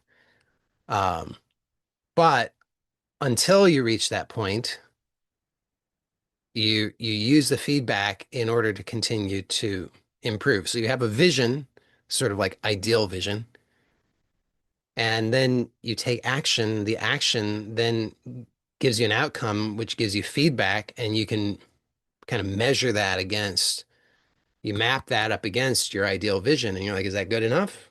And if it's good enough, you're like, all right, good. If it's not, then you say, okay, how can I adjust?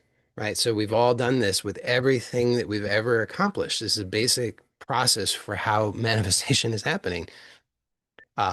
So whatever you desire, you I really recommend risking taking action. Uh, and keep in mind that usually, not always, but usually it's going to be progressive. So if you think about anything that you've ever learned, anything you've manifested, anything you've accomplished, it usually happens progressively. You usually don't go from 0 to 100. You take a step and fall down. And then you're like, oh, well, that wasn't exactly what I had in mind, right? So then you're okay, let me try it again. And you just keep taking action. And then as long as you're receiving the feedback and learning from that, and then you risk the next action, you should find that things continue to improve. So if you really want something like that, because this is the value of really, I mean, there are many things that are important and useful about knowing what you really want. Among those things is when you know what you really want, then you know that it's worth continuing to invest in. That's why also I think I said this earlier, it's not necessarily it's not necessarily going to be comfortable and easy in the conventional sense, in your conditioned sense of what's comfortable and easy. Uh, but it's worthwhile because it's what you really want. So knowing this is what I really want, then when you take the action and you fall on your ass, then you're like, huh, all right, that was interesting. Let me try again. But if you don't have clarity that it's what you really want, you take a step and then you fall on your ass, you're like, forget about this. This is sour grapes. It's like you're like, it was just sour anyway. I don't want that. Who wants to walk? Walking's for losers.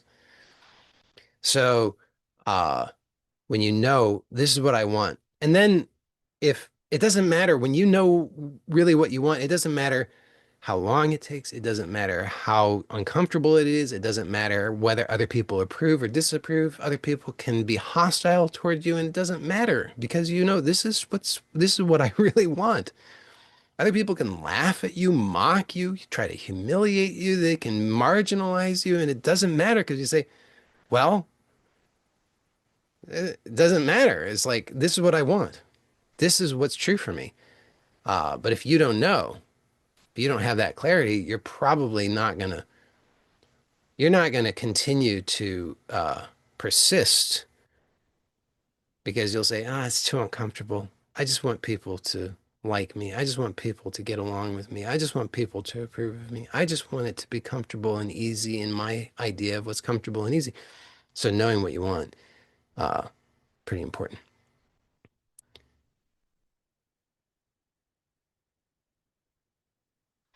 Okay, I think this will be the last one for today. So this person says, how can we remove overthinking in the process of doing what we want and overthinking sabotages us? Well, probably a couple of things, but I mean, so the person asking this question, I know you have access to a lot of different tools. So you could use a lot of those tools, could be useful. So, it's like overthinking, you could use a parts integration for that. So consciously, you don't want to overthink. Consciously, you want a particular outcome. Overthinking is uh, in opposition to that. So it's as though there's a part of you which is overthinking. So therefore, you could ask that part that's overthinking what its positive intention is, and then elicit the core value and work with that part to find a way to achieve that core value that is also aligned with what it is that you want. And this is very much harmonious with what it is that I was talking about today, because the idea is really just about finding other options. Also, though, I would say that uh,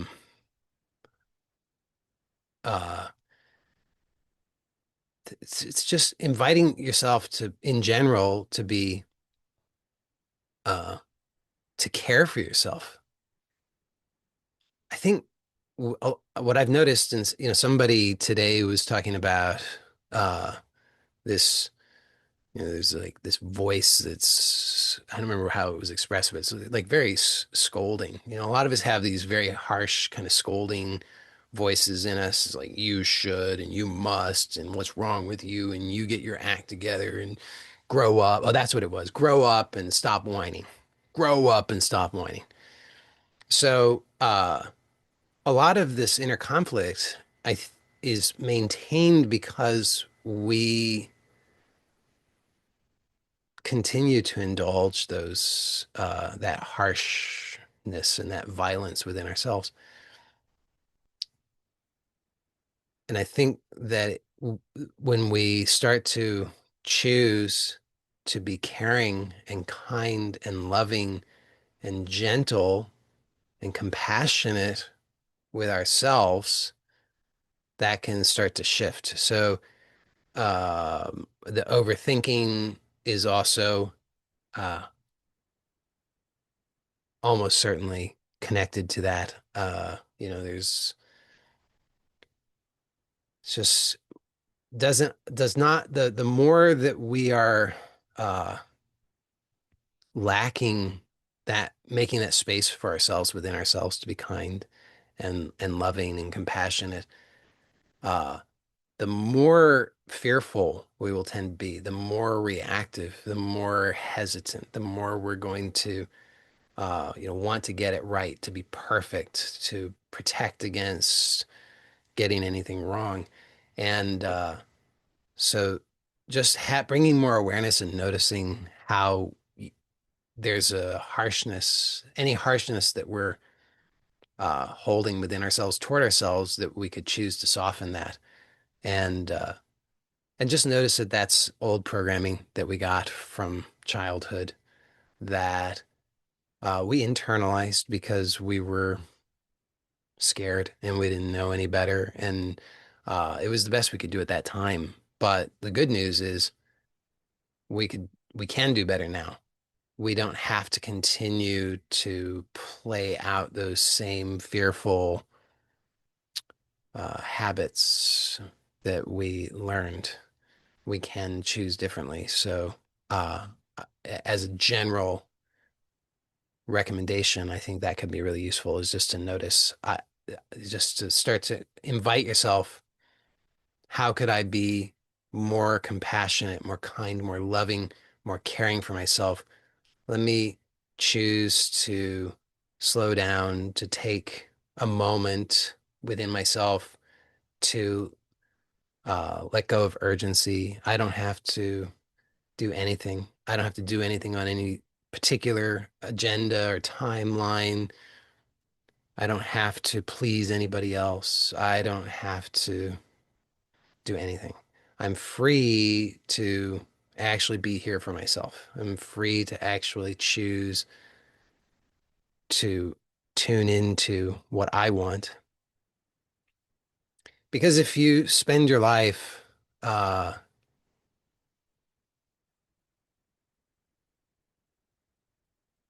trying to be safe, trying to uh, please other people, trying to avoid conflict and so forth,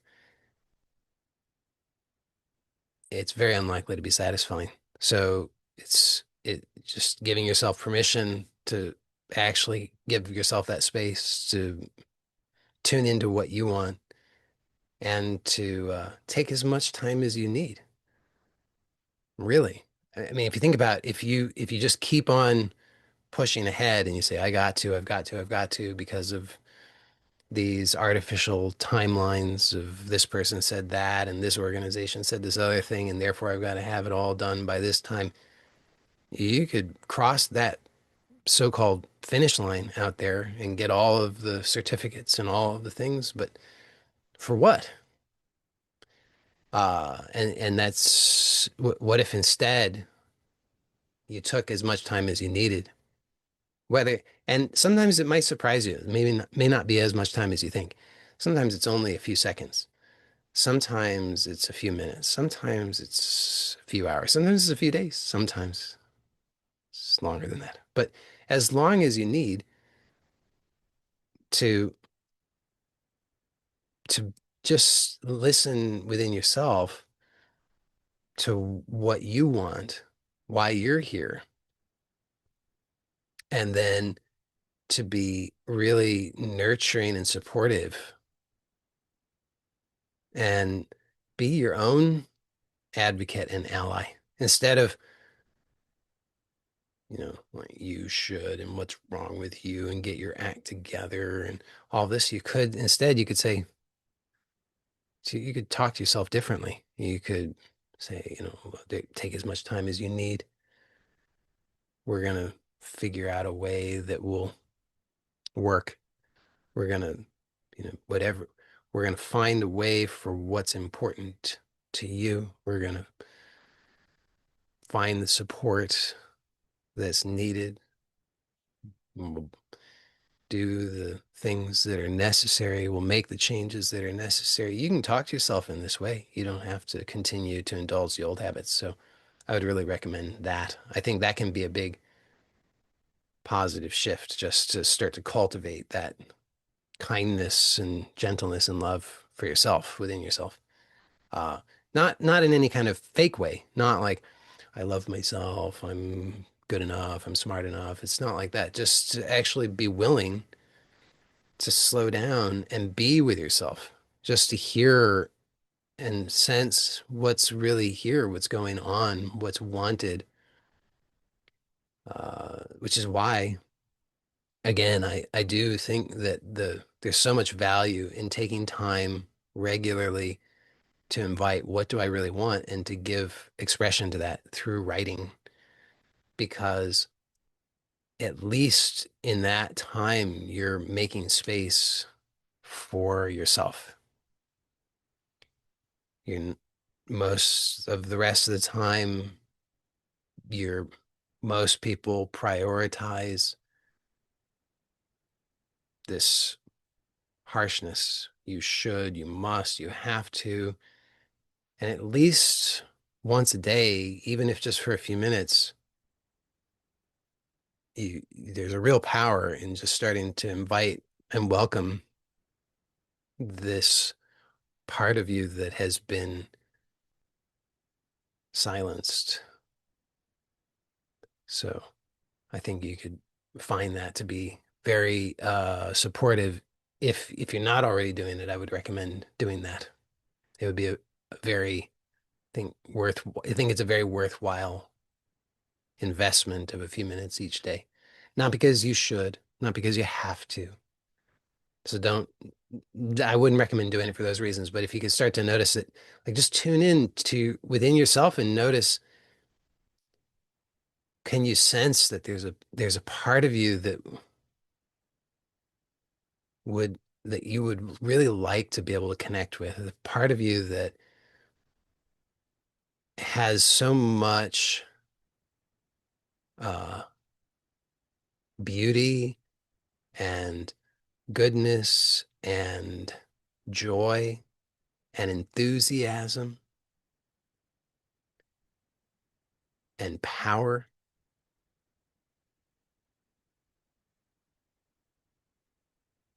Wouldn't it be nice to connect with that part on a regular basis? Wouldn't it be nice to just let that part be? Just even if it's only for 5 minutes a day, wouldn't that be nice? Wouldn't that be refreshing? If you can start to come at it from that, with that attitude of this is really uh like this sacred thing. It's this really special thing. It's this really wonderful thing. It's a joyful thing.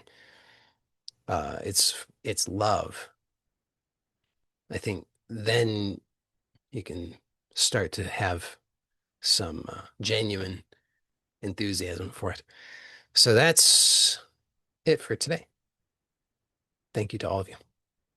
Blessings to you all. Take care. Bye for now.